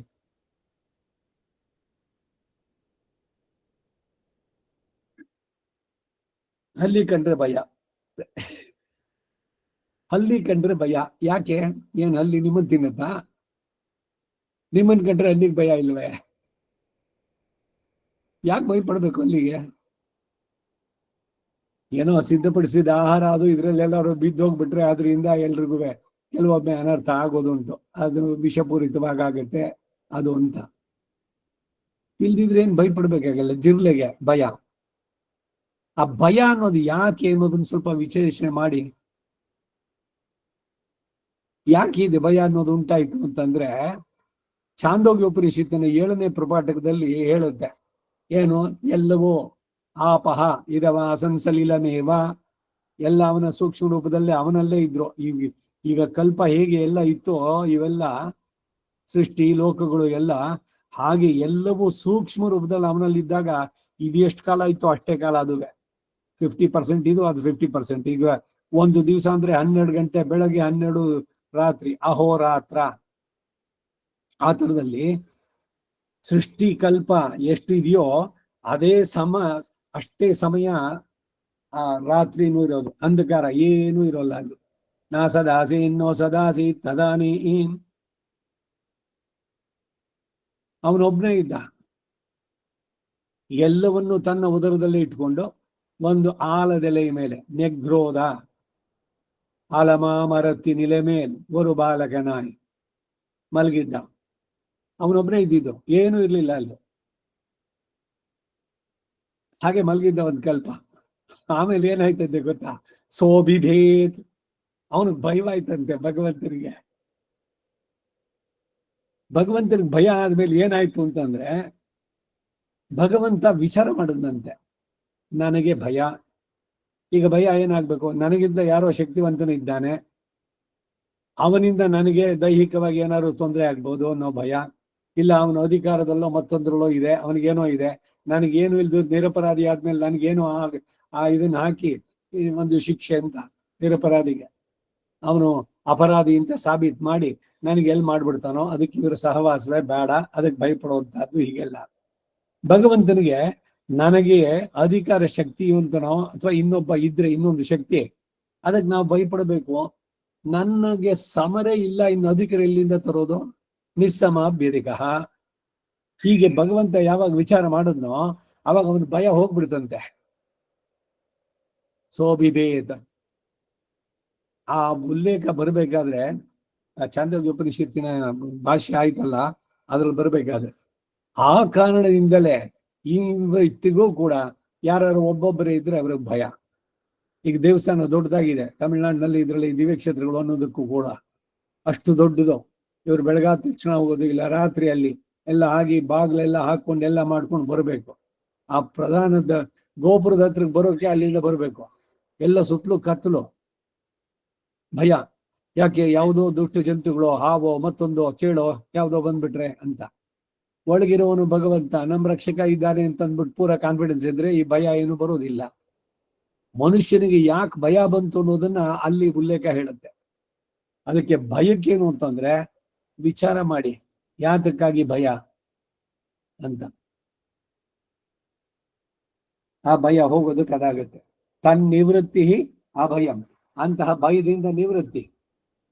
ಅಭಯ ಭಯಗಳು ಸುಖ ದುಃಖಗಳಲ್ಲಿ ಅಂತರ್ಗತವಾದ್ರೂ ಕೂಡ ಎರಡಕ್ಕೂ ವ್ಯತ್ಯಾಸವನ್ನು ತೋರಿಸುವುದಕ್ಕಾಗಿ ಮುಂದೆ ಬರುವ ದುಃಖಕ್ಕಾಗಿ ಈಗಲೇ ದುಃಖಿಸುವುದು ಭಯ ಎಂದು ಆಗಾಮಿನಃ ಅಂತ ಪ್ರಯೋಗ. ಇಂಗ್ಲಿಷ್ ನಲ್ಲಿ ಒಂದು ಗಾದೆ ಇದೆ, ನೀವು ಆ ಸೇತುವೆ ಹತ್ರಕ್ಕೆ ಹೋಗೋಕ್ ಮೊದಲೇನೆ ಅದನ್ನ ಕ್ರಾಸ್ ಮಾಡಕ್ ಹೋಗ್ಬೇಡಿ. Don't cross the bridge before you reach it ಅಂತ. ಸಾಧ್ಯನೋ ಇಲ್ಲಿಂದ? ಅಯ್ಯೋ ನಾನ್ ನಾಳೆ ದಿವಸ ಹೋಗ್ಬಿಡ್ತೀನೋ ಏನೋ, ಅದಕ್ಕೆ ಇವತ್ತೇ ಭಯ ಶುರು. ಇನ್ಯಾವುದೋ ಒಂದು 2000 ಇಸ್ವಿಗೆ ಎಲ್ಲ ಪ್ರಳಯ ಆಗತ್ತಂತೆ, ಎಲ್ರಿಗೂ ಭಯ. ಅಯ್ಯೋ ಹೋಗ್ಬಿಡ್ತೀವಿ ಹಾಗಾದ್ರೆ, ಇನ್ನು ಏನು ತಿಂದೇ ಇಲ್ವಲ್ಲ ನಾವು, ಎಷ್ಟೆಲ್ಲ ಹೊಸ ರೀಟು ಇರ್ಬೇಕಾಗಿತ್ತು, ಮನೆಯಲ್ಲಿ ಬೀರುನಲ್ಲಿ ತುಂಬಿಸ್ಕಿಟ್ಕೊಂಡಿದೆ ಉಡುಪುಗಳು, ಸೀರೆನೋ ಪಂಚೆನೋ ಮತ್ತೊಂದು, ದಿವ್ಸಕ್ಕೊಂದೊಂದು ಉಟ್ಕೊಂಬೋಣ, ಯಾಕೆಂದ್ರೆ ಆಮೇಲೆ ನಾವ್ ಇರ್ತೀವೋ ಇಲ್ವೋ. ಯಾವ್ದಕ್ಕೋ ಭಯಗಳು, ಅರ್ಥಹೀನವಾದಂತಹದ್ದು. ವಿಚಾರ ಮಾಡಿ ಯಾವ್ದಕ್ಕಾದ್ರೂ. ಒಂದು ವೇಳೆ ನಿಜವಾಗಿಯೇ ನಿಮಗ್ ಭಯ ಇದೆ ಅಂದ್ರೆ ಭಯಕೃತ್ ಭಯನಾಶನಃ, ಅವನಲ್ಲಿ ಪ್ರಾರ್ಥನೆ ಮಾಡಿ, ಆ ಭಯ ಪರಿಹಾರ ಆಗತ್ತೆ. ಭಯದಿಂದ ಏನು ಅಂದ್ರೆ ನಿಮ್ಮ ಮನಸ್ಸಿನಲ್ಲಿ ಉದ್ವೇಗ ಜಾಸ್ತಿ ಆಗತ್ತೆ, ವಿವೇಕ ಮರಿಯಾಗತ್ತೆ, ಏನೇನೋ ಮಾಡಕ್ ಹೋಗತ್ತೆ, ನಿದ್ದೆ ಬರೋದಿಲ್ಲ, ರಾತ್ರಿ ಬಾಗ್ಲಾಕಿದ್ದು ಕೂಡ ಏನೋ ಶಬ್ದ ಆಯ್ತು, ಅಯ್ಯೋ ಭಯ, ಎಲ್ಲೋ ಕಳ್ಳ ಬಂದ್ಬಿಟ್ನೋ, ಕಳ್ಳ ಬಂದ ಒಂದು ವೇಳೆ ತಗೊಂಡು ಹೋದ, ಆಯ್ತು ನಿಮಗಿದ್ದಿದ್ದ ಸಂಬಂಧ ಅದಕ್ಕೆ ಅಷ್ಟಾಯ್ತು, ಅವನಿಗಿತ್ತದ್ದು ಭೋಗ ಮುಂದಕ್ಕೆ ತಗೊಂಡು ಹೋದ, ಬಿಟ್ಬಿಡಿ, ಹೇಳೋದು ಸುಲಭನೋ? ಮನಸ್ಸಿಗೆ ನೆಮ್ಮದಿ ಬೇಕು ಅಂತಂದ್ರೆ ಎಲ್ಲದರಿಂದ ಎಷ್ಟೆಷ್ಟು ದಿವಸ ಯಾವ ಒಂದು ವಸ್ತು ಜೊತೆಗೆ ನಮಗೆ ಋಣಾನುಬಂಧನೋ ಅಷ್ಟೇ. ಋಣಾನುಬಂಧ ರೂಪೇಣ ಪಶು ಪತ್ನಿ ಸುತ ಆಲಯ. ಅಯ್ಯೋ ಎಲ್ಲಿ ಹೋಗ್ಬಿಡುತ್ತೋ ಅಂದ್ರೆ ಎಲ್ಲ ಕಾಲಾಯ ತಸ್ಮೈ ನಮಃ. ಬಂಧನವ ಕೊಡುವನೇ ಶ್ರೀನಿವಾಸ, ಭವ ಬಂಧನ ಬಿಡಿಸೋನು ಅವನೇ. ಸೊ ಒಂದು ವಿಷಯದ ಬಗ್ಗೆ ಈ ಮೋಹ ಇವುಗಳನ್ನೆಲ್ಲ ವಿಚಾರ ಮಾಡಿ ಮನಸ್ಸಿನಲ್ಲಿ ಬಂದಾಗ ಏನೋ ಬಂತು, ಅತಿಯಾಗಿ ಹಿಗ್ಗೋದು ಬೇಡ, ಕಳೆದೋಯ್ತಾ ಅತಿಯಾಗಿ ದುಃಖೋದು ಬೇಡ. ಇದು ಬರ್ಬೇಕಾದ್ದು. ದುಃಖೇಶು ಅನುದ್ವಿಗ್ನ ಮನಾಹ, ಸುಖೇಶು ವಿಗತ ಸ್ಪೃಹ, ವೀತರಾಗ ಭಯಕ್ರೋಧ. ಎಷ್ಟು ಸುಂದರವಾಗಿ ಭಗವದ್ಗೀತೆಯಲ್ಲಿ ಎಷ್ಟು ಸ್ಪಷ್ಟವಾಗಿ ಸರಳವಾಗಿ ಎಲ್ರಿಗೂ ಅರ್ಥವಾಗುವಂತೆ ತಿಳಿಸಿದ್ದಾನೆ. 13ನೇದು ಅಭಯ. ಯಾವುದು? ಭಯದ ನಿವೃತ್ತಿ. ತನ್ನಿವೃತ್ತಿ ಅಭಯಂ.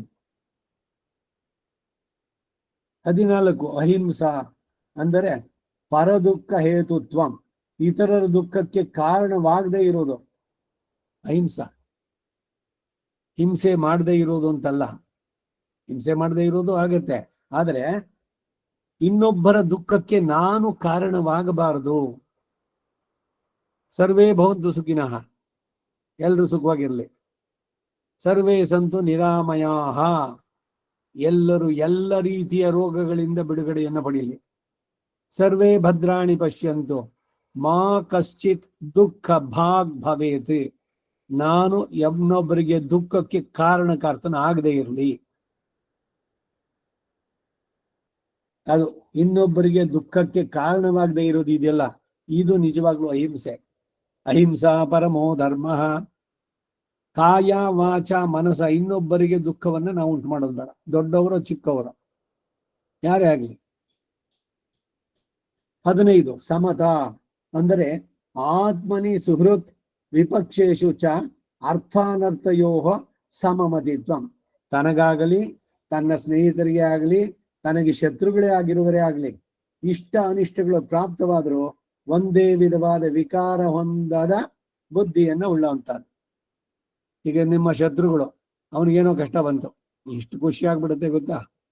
ನೋಡಿ, ನಾನು ಹೇಳಲ್ವೇ, ಭಗವಂತ ನೋಡಿ ಸರಿಯಾಗಿ ಪಾಠ ಕಲಿಸ್ದ, ಅವನಿಗೆ ಇನ್ನೇನು ಕೆಲಸ ಇಲ್ಲ, ನಿಮಗೆ ಸಂತೋಷ ಉಂಟು ಮಾಡಬೇಕು ಅಂತ ಹೇಳಿ ಅವರಿಗೆ ದುಃಖವನ್ನು ಉಂಟು ಮಾಡಿದ. ಹೇಳ್ತೀನಿ ನೋಡಿ, ನನಗೆ ನೋಯಿಸಿದ್ರೆ ಸುಮ್ಮನೆ ಬಿಡೋಲ್ಲ ಭಗವಂತ. ಯಾಕೆ? ನಿಮಗ್ ನೋವಾಯ್ತು ಅಂತ ಅವನು ಪಾಪ ಕಾದಿದ್ದು, ನಿಮಗೆ ಯಾರು ನೋವು ಉಂಟು ಮಾಡಿದ್ರೋ ಅವರಿಗೆ ಶಕ್ತಿ ಇದನ್ನ ಕೊಟ್ಟು ಪನಿಷ್ಮೆಂಟ್ ಅನ್ನ ಅವ್ರು ಸಫರ್ ಮಾಡೋದನ್ನ ಕಂಡು ನಿಮ್ಗೆ ಆನಂದ ಸಿಗಬೇಕು. ಎಂತ ಲಾಜಿಕ್ ಇದು?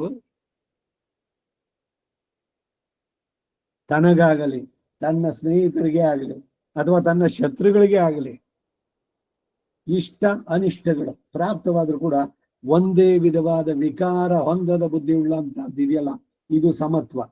ಇಂತಹ ಸಮಮತಿಯು ವಿಷ್ಣು ಪುರಾಣದಲ್ಲಿ ಹೇಳಿದೆ. ಯಮನು ತನ್ನ ಭಟರಿಗೆ ವಿಷ್ಣು ಭಕ್ತರ ತಂಟೆಗೆ ಹೋಗಬೇಡಿ, ಆ ವಿಷ್ಣು ಭಕ್ತರು ಹೇಗೆ ಇರ್ತಾರೆ ಅನ್ನೋದನ್ನ ಹೇಳ್ತಾನೆ. ನ ಚಲತಿ ನಿಜ ಧರ್ಮ ವರ್ಣತಃ ಯಹ ಸಮಮತಿ ಆತ್ಮ ಸುಹೃದ್ವಿಪಕ್ಷ ಪಕ್ಷೆ ನ ಹರತಿ ನ ಚ ಹಂತಿ ಕಿಂಚಿದುಚ್ಚೈಹಿ ಸಿತಮನಸಂ ತಮವೈಹಿ ವಿಷ್ಣು ಭಕ್ತಂ. ಯಾರು ವಿಷ್ಣು ಭಕ್ತ? ನೋಡಿ, ಬಹಳ ಸುಂದರವಾಗಿದೆ ಈ ಯಮಕಂಕರ ಸಂವಾದ. ಇದು ವಿಷ್ಣು ಪುರಾಣದಲ್ಲೂ ಕೂಡ ಉಲ್ಲೇಖ, ಮಹಾಭಾರತದಲ್ಲಿ ಕಡೆಯಲ್ಲಿ ಬರುತ್ತೆ ಕಿಲಭಾಗ, ಅಲ್ಲೂ ಕೂಡ ಯಮಕಿಂಕರ ಸಂವಾದ ಇದೆ.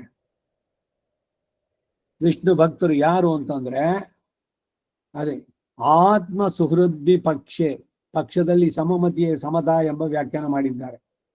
ನ ಚಲತಿ ನಿಜ ಧರ್ಮತಃ, ನಿಜ ಧರ್ಮ ವರ್ಣತಃ, ವರ್ಣಾಶ್ರಮ ಧರ್ಮಗಳಿಂದ ಉಲ್ಲಂಘಿಸಿ ಹೋಗೋದಿಲ್ಲ.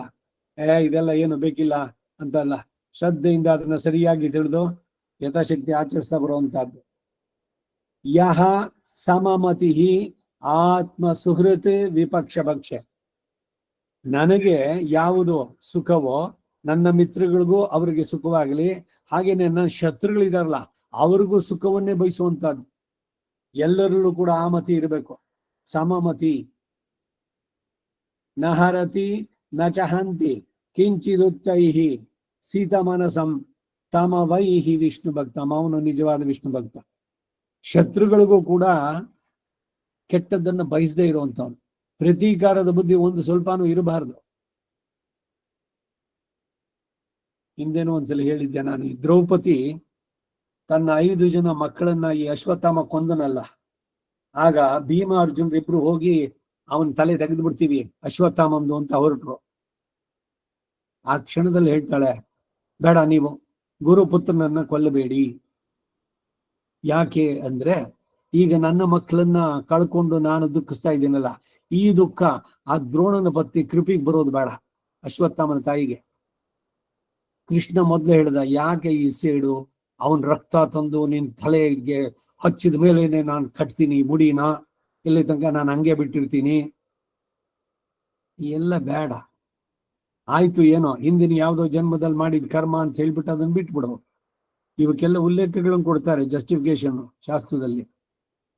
ಇವನ್ ಮಾಡಿ ಸರಿನೋ ಅಂದ್ರೆ ಖಂಡಿತ ಅದು ಸರಿ ಅಲ್ಲ.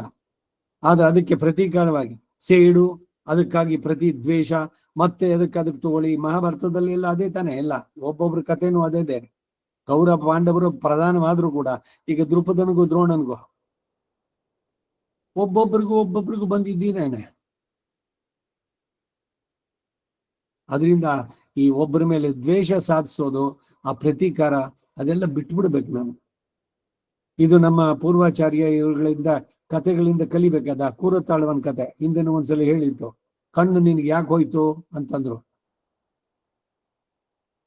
ಅದಕ್ಕೇನ್ ಕಾರಣ ಹೇಳಿದ್ರು ಅವರು, ಯಾವುದೋ ಜನ್ಮದಲ್ಲಿ ಒಬ್ಬ ಶ್ರೀ ವೈಷ್ಣವನ ನೆತ್ತಿ ಮೇಲೆ ಇದ್ದಿದ್ದು ಇದು ತಿರುಮಣ್ಣಿ ಇದೆಯಲ್ಲ, ಅದು ಸ್ವಲ್ಪ ಸೊಟ್ಟಾಗಿದೆ, ಅವ್ರು ಸರಿಯಾಗಿ ಇಟ್ಕೊಂಡಿಲ್ಲ ಅಂತ ನಾನು ಕಾಮೆಂಟ್ ಮಾಡಿರ್ಬೇಕು, ಅದಕ್ಕೆ ನನಗೆ ಈ ಶಿಕ್ಷೆ ಅಂತಂದ್ರು ಅವರು.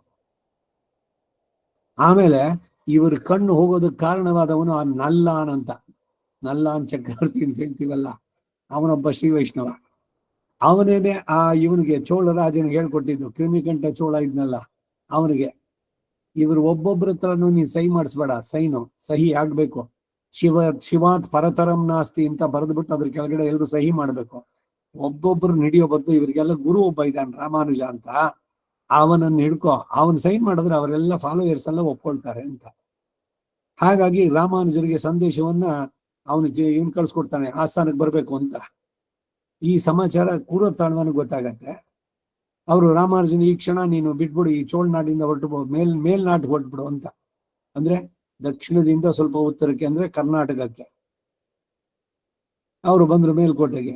ಅಲ್ಲಿ ಮುಂದಕ್ಕೆ ಏನಾಗಿದ್ದು, ಕೂರತಾಳ್ವಾನು ಮತ್ತೆ ರಾಮಾನುಜರಿಗೆ ಸಮಾಶ್ರಯಣ ಮಾಡಿದ ಮಹಾಪೂರ್ಣರು ಇಬ್ರು ಹೋದ್ರು ಅವನ ಆಸ್ಥಾನಕ್ಕೆ. ನೀವೇನೋ ರಾಮಾನುಜರು ಅಂದ್ರು. ಇವರು ಡ್ರೆಸ್ ಚೇಂಜ್ ಮಾಡ್ಕೊಂಡು ರಾಮಾನುಜರಂತಾನೆ ಹೋಗಿದ್ರು. ಅವನೇ ನೋಡಿರ್ಲಿಲ್ಲ ರಾಮಾನುಜರನ್ನ. ಹೇಳು ಏನೀಗ ಅಂತ ಅಂದ್ಬಿಟ್ಟು ಅಂದ್ರು ಅವರು.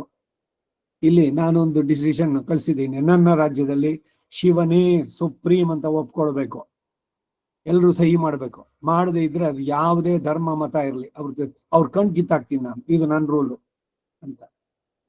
ಯಾಕೆ ನಿನಗೆ ಈ ಆಗ್ರಹ? ಅವ್ರವ್ರಿಗೆ ಯಾವ್ದು ಇಷ್ಟು ಅದ್ ಮಾಡ್ಲಿ. ನಿನ್ ಶಿವನಲ್ಲಿ ಭಕ್ತಿ ಇದೆ ತಾನೆ, ನಿನ್ ಶಿವನ ಪೂಜೆ ಮಾಡು, ಬೇರೆಯವ್ರ ಒಪ್ಪಾಡಿಗೆ ಅವ್ರು ಮಾಡ್ಲಿ ಬಿಡು. ನೀನ್ ಅದೆಲ್ಲ ನನ್ಗೆ ಹೇಳೋಕ್ ಬರಬೇಡ. ಈಗ ಸೈನ್ ಮಾಡ್ತೀಯಾ ಇಲ್ಲ ಕಣ್ ತೆಗಿಯೋದ? ಸರಿ, ನಾನು ದ್ರೋಣಮಸ್ತಿ ತತಃ ಪರಂ ಅಂತ ಬರೆದು ಬಿಟ್ಟು, ಶಿವ ಅಂದ್ರೆ ಚಿಕ್ಕದು ಚಟಾಕು, ದ್ರೋಣ ಅಂತಂದ್ರೆ ಅದಕ್ಕಿಂತ ದೊಡ್ಡದು ಅಂತ ಅಂದ್ಬಿಟ್ಟು ಆ ರೀತಿ ಬರೆದ್ರು. ಕಣ್ಕಿದು. ಸೊ ಇದಕ್ಕೆಲ್ಲ ಕಾರಣ ಆಗಿದ್ಯಾರು? ನಲ್ಲಾನು. ಇವರು ಪಂಚಸ್ತವಗಳನ್ನು ಬರೆದು ವರದರಾಜ ಏನ್ ಬೇಕು ಅಂತ ಕೇಳಿದ್ರೆ ಆ ನಲ್ಲಾನಿಗೆ ಮೋಕ್ಷ ಕೊಡು ಅಂತ ಕೇಳಿದ್ರು. ಇದು ನಾನು ಮುಖ್ಯವಾಗಿ ಇಲ್ಲಿ ಹೇಳ್ಬೇಕಾದ್ ಬಂದಿದ್ದು. ಯಾರು ತಮ್ಮ ಕಣ್ಣು ಹೋಗೋದಕ್ಕೆ ಕಾರಣವಾದ್ರೂ ಅವರಿಗೆ ಮೋಕ್ಷ ಕೊಡಿಸಿದಂಥವ್ರು ಅಂದ್ರೆ ಅವರಲ್ಲಿ ಏನಾದ್ರು ಇತ್ತ? ಧರ್ಮವೇ ಜಯವೆಂಬ ದಿವ್ಯ ಮಂತ್ರ, ಮೋಸ ಮಾಡುವನ ಹೆಸರು ಮಗನಿಗಿಡಬೇಕು. ನಮಗ್ ತೊಂದರೆ ಮಾಡಿದವನಿಗೆ ಭಗವಂತ ಒಳ್ಳೆ ಮನಸ್ಸು ಕೊಟ್ಟು ಅವನು ಚೆನ್ನಾಗಾಗ್ಲಿ, ಉತ್ತಮವಾಗಿ ಮೋಕ್ಷ ಸಾಮ್ರಾಜ್ಯ ಸಿಗ್ಲಿ ಅಂತ ಹೇಳ್ತಾರಲ್ಲ, ಇವರಲ್ಲಿ ಏನಿದೆ? ಪ್ರತೀಕಾರ ಇದೆಯಾ? ಇದು ನಿಜವಾದ ವೈಷ್ಣವ ಲಕ್ಷಣ. ಅದಕ್ಕಾಗಿ ನಹರತಿ ನಚಹಂತಿ ಕಿಂಚಿದುಚ್ಚೈಹಿ ಸಿತ ಮನಸಂ ತಮವೈಹಿ ವಿಷ್ಣು ಭಕ್ತಂ ಅಂತ ವಿಷ್ಣು ಪುರಾಣ 3:8-20 ಇಲ್ಲಿ ಹೇಳಿದ್ದಂತದ್ದು ಆತ್ಮ ಸುಹೃದ್ವಿಪಕ್ಷ ಪಕ್ಷದಲ್ಲಿ ಸಮಮತಿಯೇ ಸಮತಾ ಎಂದು ವ್ಯಾಖ್ಯಾನ ಮಾಡಿದ್ದಾರೆ. ಈ ಶ್ಲೋಕದ ಅಭಿಪ್ರಾಯ ಏನು ಅಂತಂದ್ರೆ, ಯಾವನು ತನ್ನ ವರ್ಣಾಶ್ರಮ ಧರ್ಮ ಅನುಷ್ಠಾನದಿಂದ ಸ್ವಲ್ಪವೂ ಕದಲದೆ ಇರ್ತಾನೋ, ವರ್ಣಾಶ್ರಮ ಧರ್ಮಗಳನ್ನ ಬಿಡದೆ ಇರ್ತಾನೋ, ತನ್ನ ಮತ್ತು ತನ್ನ ಸ್ನೇಹಿತರ ದ್ವೇಷಗಳ ವಿಷಯದಲ್ಲಿ ಎಲ್ಲರಲ್ಲೂ ಕೂಡ ಸಮಭಾವನೆ ಹೊರ್ತಿರೋವನೋ, ಪರಸ್ವತ್ತನ್ನ ಯಾವನು ಅಪಹರಿಸೋದಿಲ್ವೋ, ಇನ್ನೊಬ್ಬರ ಆಸ್ತಿಗೋ ಮತ್ತೊಂದಕ್ಕೋ ಬಯಸದೇ ಇರುವಂತಹದ್ದು, ಮಾಗೃದ ಕಸ್ಯ ಸ್ವಿಧನಂ, ಮತ್ತೊಬ್ಬರ ಹಣಕ್ಕೆ ಆಸೆ ಪಡದೆ ಇರೋದು, ಶ್ರೀ ವೈಷ್ಣವ ಲಕ್ಷಣಗಳಿದು. ಪರಪೀಡೆಯನ್ನ ಮಾಡದೇ ಇಲ್ವೋ, ಇನ್ನೊಬ್ಬರಿಗೆ ಹಿಂಸೆಯನ್ನ ಕಾಯ ವಾಚ ಮನಸ ಏನು ಇಲ್ಲ, ಯಾರಿಂದನೋ ನೋವಾಗಿದೆ, ಸರಿ ಇನ್ಯಾರೋ ಅವಾಗ ಸಿಕ್ಕಿದ್ರು, ಕಾಯ್ತಾ ಇದ್ದು ಅದು ಅವ್ರಿಗೆ ತಿರುಗಿಸ್ಕೊಟ್ಟಾಗ ಇವ್ರಿಗೆ ಏನ್ ಸಂತೋಷ ನೋಡಿ. ಅವತ್ತು ನಾನು ಚಿಕ್ಕವನಿದ್ದಾಗ ಹೀಗೆ ನನಗೆ ಹೇಳಿದ್ರು, ಅಷ್ಟು ವರ್ಷದಿಂದ ಕಾಯ್ತಾ ಇದ್ದೆ ನನಗೆ ವಾಪಸ್ ಕೊಡೋಕೆ ಟೈಮ್ ಸಿಗುತ್ತಾ ಅಂತ. ಏನ್ ಆನಂದ ಇವರಿಗೆ, ಅವ್ರಿಗೆ ತಿರುಗಿಸ್ಕೊಟ್ಟು. ಹಾಗೆ ಯಾವುದನ್ನು ಮಾಡದೆ ಪ್ರತೀಕಾರ, ಹೀಗೆ ಬಾಹ್ಯ ಇಂದ್ರಿಯ ಅಂತರಿಂದ್ರಿಯ ಎರಡನ್ನು ಜಯಿಸಿ ತುಂಬಾ ಪರಿಶುದ್ಧ ಮನಸ್ಸುಳ್ಳವನು ಅವನೇ ವಿಷ್ಣು ಭಕ್ತ ಅಂತ ತಿಳಿ ಎಂದು ಆಜ್ಞಾಪಿಸಿದ್ದು. ವಿದ್ಯಾ ವಿನಯ ಸಂಪನ್ನೆ ಬ್ರಾಹ್ಮಣೇ ಗವಿಹಸ್ತಿನಿ ಶುನಿಶೈವ ಶುಭಾಕೇಚ ಪಂಡಿತ ಸಮದರ್ಶಿನಃ ಅನ್ನೋದ್ರಲ್ಲೂ ಕೂಡ ಜ್ಞಾನೈಕಾಕಾರತೆಯ ಎಲ್ಲ ಆತ್ಮರು ಒಂದೇ ಎಂಬ ಭಾವನೆ ಮತ್ತು ಎಲ್ಲ ಆತ್ಮರು ಆತನಿಗೆ ಮೇ ಪರಾ ಪ್ರಗತಿ ಎಂದು ಆತನಿಗೆ ಶರೀರ ಎಂಬ ಭಾವನೆ ಇದ್ರೆ ಎಲ್ಲರಲ್ಲೂ ಸುಹೃತೆ ಆಗ್ಲಿ ವಿಪಕ್ಷವೇ ಆಗ್ಲಿ ಅನುಕೂಲವಾಗಿ ಇರಬೇಕು ಎಂದು ಇಲ್ಲಿ ವಿವಕ್ಷಿತ. ನಮ್ಮನ್ನು ದ್ವೇಷಿಸುವವನಿಗೆ ಒಳ್ಳೆ ಪದವಿ ಉಂಟಾದ್ರೆ ಅಸೂಯೆ ಪಡೋದು ಬೇಡ. ಆತನಿಗೆ ದುಃಖ ಪ್ರಾಪ್ತವಾದ್ರೆ ಸಂತೋಷ ಪಡಬಾರದು ಅನ್ನೋದು ಕೂಡ ಇಲ್ಲಿ ಸೂಚಿತ. ಬರೀ ಅವನು ಸಂತೋಷವಾಗಿದ್ರೆ ಅದನ್ನ ಕಂಡು ಹೊಟ್ಟೆ ಉರಿ ಪಡೋದು ಬೇಡ. ಅವನು ಕಷ್ಟ ಬಂದ್ರೆ ನಮಗೆ ಸಂತೋಷನೂ ಆಗೋದು ಬೇಡ. ನೋಡು, ನನ್ಗೆಲ್ಲ ಇಷ್ಟೆಲ್ಲ ನಾನು ಎಲ್ಲ ಹಾನಿಯನ್ನ ಮಾಡ್ದ, ಈಗ ಅನುಭವಿಸ್ತಾ ಇದ್ದಾನೆ. ಇನ್ನೊಂದು ಕರ್ಮ ಮಾಡ್ತಾ ಇದ್ದೀರಿ ವಾಚಿಕವಾಗಿ, ಪ್ರತೀಕಾರ, ಇದು ಬೇಡ. 16ನೇ ಅಂಶ ತುಷ್ಟಿ ಅಂದರೆ ಸರ್ವೇಶು ಆತ್ಮಸು ದೃಷ್ಟೇಶು ತೋಷ ಸ್ವಭಾವತ್ವ. ನಮ್ಮ ದೃಷ್ಟಿಪಥಕ್ಕೆ ಬಿದ್ದ ಎಲ್ಲ ಆತ್ಮರ ವಿಷಯದಲ್ಲೂ ಸಂತೋಷವಾಗಿರುವ ಸ್ವಭಾವವನ್ನು ಹೊಂದಿರುವಂತಹದ್ದು, ಎಲ್ಲರೂ ಚೆನ್ನಾಗಿರ್ಲಿ ಅಂತ ಬಯಸುವಂತಹದ್ದು. ನಮಗೆ ಏನೋ ನಮಗೆ ವಿರೋಧಿಗಳಾಗಿದ್ದು ಕೂಡ ಅಂಥವರನ್ನು ಕೂಡ ದ್ವೇಷಿಸದೆ ಸಂತೋಷ ಚಿತ್ತರಾಗಿರುವಂತಹದ್ದು. ಇದು ಸಮತಾಯಿಂದ ಹುಟ್ಟುವಂತಹ ಮನಸ್ಸಿನ ಭಾವ. ಕಷ್ಟ ಹೇಳಿದಷ್ಟು ಸುಲಭ ಅಲ್ಲ ಅಂತ. ಕಷ್ಟನೋ ನಷ್ಟನೋ ಮಾನ ಹಾನಿಯೋ ಧನ ಹಾನಿಯೋ ಏನೋ ಒಂದಾಗಿದೆ ಅವರಿಂದ, ಅವರನ್ನು ಕ್ಷಮಿಸೋದಕ್ಕಾಗತ್ತಾ? ಎಲ್ಲ ಕೆಲವರೆಲ್ಲ ಅಂತ ಒಂದೊಂದು ಸರಿ ಹೇಳಿದ್ರಿ, ಅವ್ರ ಮೇಲೆ ದ್ವೇಷ ಸಾಧಿಸೋದು ಬೇಡ, ಬಿಟ್ಬೋಣ, ಹೋಗ್ಲಿ. ಅವ್ರು ಬಂದಾಗ ಅವ್ರನ್ನ ಮಾತಾಡ್ಸೋಕೆ ಇಷ್ಟ ಇಲ್ಲ. ಯಾಕೆ? ನನಗಿಷ್ಟೆಲ್ಲ ಅನ್ಯಾಯ, ಇದನ್ನೆಲ್ಲ ಹಾನಿ ಎಲ್ಲ ಉಂಟು ಮಾಡಿದ್ನಲ್ಲ, ಅವನ ಬಗ್ಗೆ ಹೇಗೆ ಸಂತೋಷವಾಗಿರೋಕ್ ಸಾಧ್ಯ? ಇದೇನೇ ಧರ್ಮವೇ ಜಯವೆಂಬ ಮೂಲ ಮಂತ್ರ. ಓದಿ ಪುರಂದರದಾಸರು ಇದ್ರಲ್ಲಿ ಹೇಳ್ತಾರೆ ಒಂದೊಂದು ಕೂಡ. ಮೋಸ ಮಾಡುವನ ಹೆಸರು ಮಗನಿಗಿಡಬೇಕು. ಯಾಕೆ? 3 ಹೊತ್ತು ಮಗ ಎದುರುಗಡೆ ಇರ್ತಾನೆ, ಅವನ ಹೆಸರನ್ನೇ ಕರಿಬೇಕು.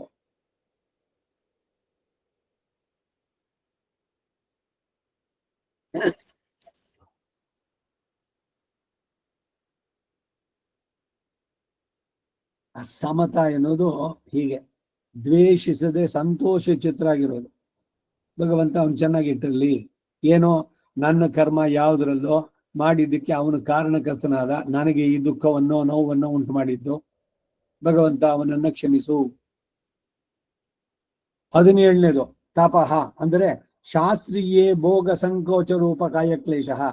ಶಾಸ್ತ್ರದಲ್ಲಿ ಹೇಳಿರುವಂತಹ ಅನುಷ್ಠಾನದ ಮೂಲಕವಾಗಿ ಭೋಗಕ್ಕೆ ಕುಂದಕ ಮಾಡಿಕೊಳ್ಳುವ ದೇಹ ಕ್ಲೇಶಕ್ಕೆ ಹೇತುವಾದ ಮನೋವ್ಯಾಪಾರ. ಈಗ ಹೋಮ ನಡೆಸ್ಬೇಕು, ಏನನ್ನು ತಿಂದೇ ಇರಬೇಕು, ಸ್ವಲ್ಪ ಸುಸ್ತಾಗುತ್ತೆ ಶರೀರಕ್ಕೆ, ಅದನ್ನು ಸಹಿಸಬೇಕು. ಯಾಕೆಂದ್ರೆ ಅದು ವಿಧಿ ವಿಧಾನ ಇದೆ. ಹಬ್ಬಿದೆಯ ಶ್ರಾದ್ದ ಆಗೋಕ್ ಮೊದಲು ಏನನ್ನು ತಿನ್ನಬಾರ್ದು ಅಂತ ಮಾಡಬಾರ್ದು. ಭಗವಂತನಾಗೆ ನಡೆಸುವಂತ ಜಪ ತಪ ಅನುಷ್ಠಾನಗಳಲ್ಲಿ ದೇಹಕ್ಕೆ ಆಗುವಂತ ಸ್ವಲ್ಪ ಏನು ಶ್ರಮ ಇದೆಯೋ ಅದನ್ನು ಸಂತೋಷದಿಂದ ಧರಿಸ್ಬೇಕು. ಅದು ಭಗವಂತನಿಗಾಗಿ ಮಾಡ್ತಾ ಇರೋದು. ಇದು ಬಹಳ ಮುಖ್ಯವಾಗಿ ಬರಬೇಕಾದ್ದು. ನಮ್ಮ ದೃಷ್ಟಿಪಥಕ್ಕೆ ಬಿದ್ದ ಎಲ್ಲ ಆತ್ಮರ ವಿಷಯದಲ್ಲೂ ಸಂತೋಷವಾಗಿರೋದು. ಶಾಸ್ತ್ರೀಯ ಭೋಗ ಸಂಕೋಚ ರೂಪ ಕಾಯಕ್ಲೇಶ, ಶಾಸ್ತ್ರದಲ್ಲಿ ಹೇಳಿರುವ ಅನುಷ್ಠಾನದ ಮೂಲಕವಾಗಿ ಭೋಗಕ್ಕೆ ಕುಂದಕ ಮಾಡಿಕೊಳ್ಳುವ ದೇಹ ಕ್ಲೇಶಕ್ಕೆ ಹೇತುವಾದಂತ ಮನೋವ್ಯಾಪಾರ. ಎಲ್ಲಾ ದೇಹ ಕ್ಲೇಶಗಳು ತಪಸ್ಸಾಗೋದಿಲ್ಲ. ದೇಹವನ್ನು ದಂಡಿಸಬೇಕಾಗಿಲ್ಲ. ಈ ಶರೀರಕ್ಕೆ ಚುಚ್ಕೊಳ್ಳೋದು, ಏನೋ ಮಾಡೋದು, ವಾರದ ಪೂರ ಉಪವಾಸಗಳು. ಒಂದ್ ದಿವಸ ಸೋಮವಾರ ಶಿವನಿಗೆ, ಮಂಗಳವಾರ ಕುಜನಿಗೆ ಅಂಗಾರಕನಿಗೆ, ಬುಧವಾರ ಇನ್ಯಾವುದೋ, ಗುರುವಾರ ದಿವಸ ರಾಘವೇಂದ್ರ ಸ್ವಾಮಿಗೆ, ಶುಕ್ರವಾರ ಮಹಾಲಕ್ಷ್ಮಿ ಕೃಪೆ ಉಂಟಾಗ್ಲಿ ಅಂತ, ಶನಿವಾರ ಶನಿದೇವರಿಗೆ, ಏನೋ ಅದು ಇದು ಅಂತ ಅಂದ್ಬಿಟ್ಟು ಸಿಕ್ಕಾಪಟ್ಟೆ ಮಾಡೋದಲ್ಲ. ಈ ಶರೀರಕ್ಕೆ ಏನೇನೋ ಹಿಂಸೆ ಮಾಡ್ಕೊಳ್ಳೋದು. ಇದು ಭಗವಂತ ಕೊಟ್ಟಿರೋದು ನಿಮಗೆ, ಭಗವಂತನ ಪಡೆಯೋಕೆ. ಅದನ್ನ ಯಾಕೆ ಹಿಂಸೆ ಮಾಡ್ಬೇಕು? ಏನು ತಿಂದೆ ಇದ್ ಬಿಡೋದು. ಎಕ್ಸ್ಟ್ರೀಮ್ಸ್ ಇವೆಲ್ಲ ಕೂಡ್ದು ಅವೆಲ್ಲ ತಪಸ್ಸಾಗೋದಿಲ್ಲ. ದೇಹಕ್ಕೆ ಕ್ಲೇಶಗಳನ್ನು ಉಂಟು ಮಾಡ್ಕೊಂಡ್ರೆ ತಪಸ್ಸಾಗತ್ತೆ ಅಂತ.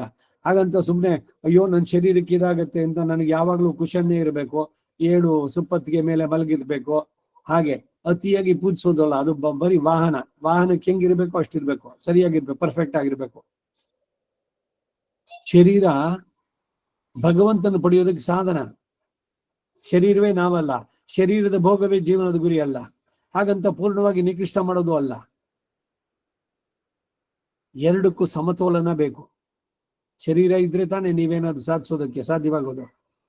ಆ ಕಾರಣದಿಂದ ಶಾಸ್ತ್ರದಲ್ಲಿ ಹೇಳಿರುವ ಹಾಗೆ ಅನುಷ್ಠಿಸಿ ಕಾಯಕ್ಲೇಶವನ್ನು ಉಂಟು ಮಾಡುವುದು ಈಗ ತಪಸ್ಸು ಎಂದು ತೋರಿಸೋದಕ್ಕಾಗಿ ಶಾಸ್ತ್ರೀಯ ಎಂಬ ಪ್ರಯೋಗ. ದಾನಂ ಅಂದರೆ ಸ್ವಕೀಯ ಭೋಗ್ಯಾನಾಂ ಪರಸ್ಮಹಿ ಪ್ರತಿಪಾದನ, ತನಗೆ ಭೋಗ್ಯವಾದಗಳನ್ನ ಇತರರ ಸೊತ್ತಾಗಿ ಮಾಡುವಂತಹದ್ದು. ಇದು ನಾನು ತಿನ್ನೋದು ಚೆನ್ನಾಗಿದೆ, ಅವರುಗಳಿಗೂ ಕೊಡೋಣ, ಬೇರೆಯವರಿಗೂ ಕೂಡ.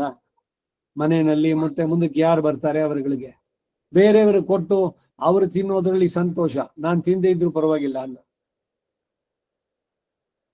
ಇದು ಆ ಬುದ್ಧಿ ಬರಬೇಕಾದ. ಇದರಿಂದ ಅದರಲ್ಲಿ ಪುನಗೆ ತನಗೆ ಯಾವ ವಿಧವಾದ ಸಂಬಂಧ ಸ್ವಾತಂತ್ರ್ಯ ಇಲ್ಲ ಎಂಬ ಭಾವ.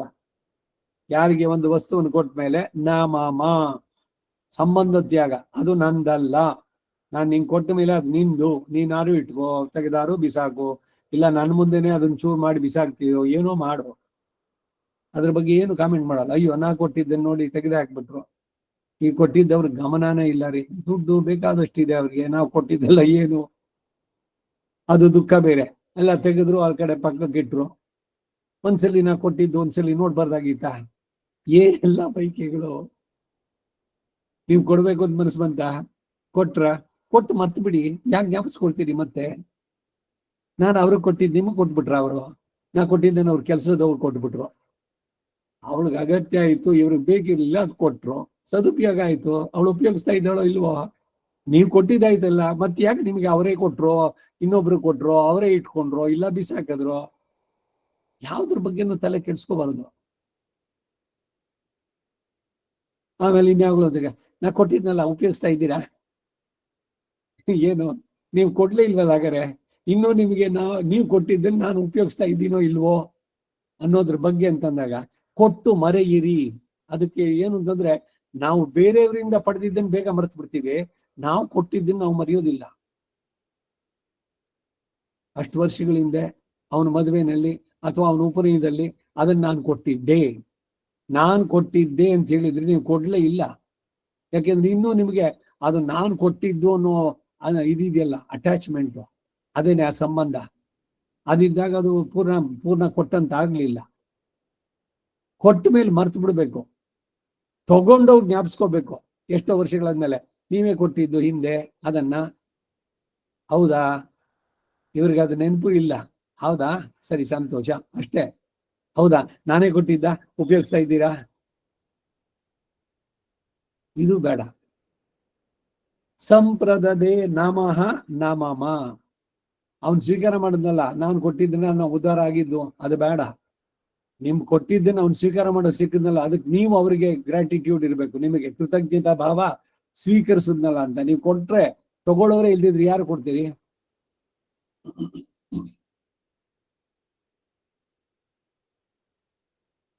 ಇದನ್ನ ತಿಳಿಸೋದಕ್ಕಾಗೇನೆ ನಾಮ ಅದು ನಂದಲ್ಲ, ಅದು ಸ್ಪಷ್ಟವಾಗಿ ಹೇಳಿಕೊಟ್ರೇನೆ ಅದು ಪೂರ್ಣವಾಗುತ್ತೆ.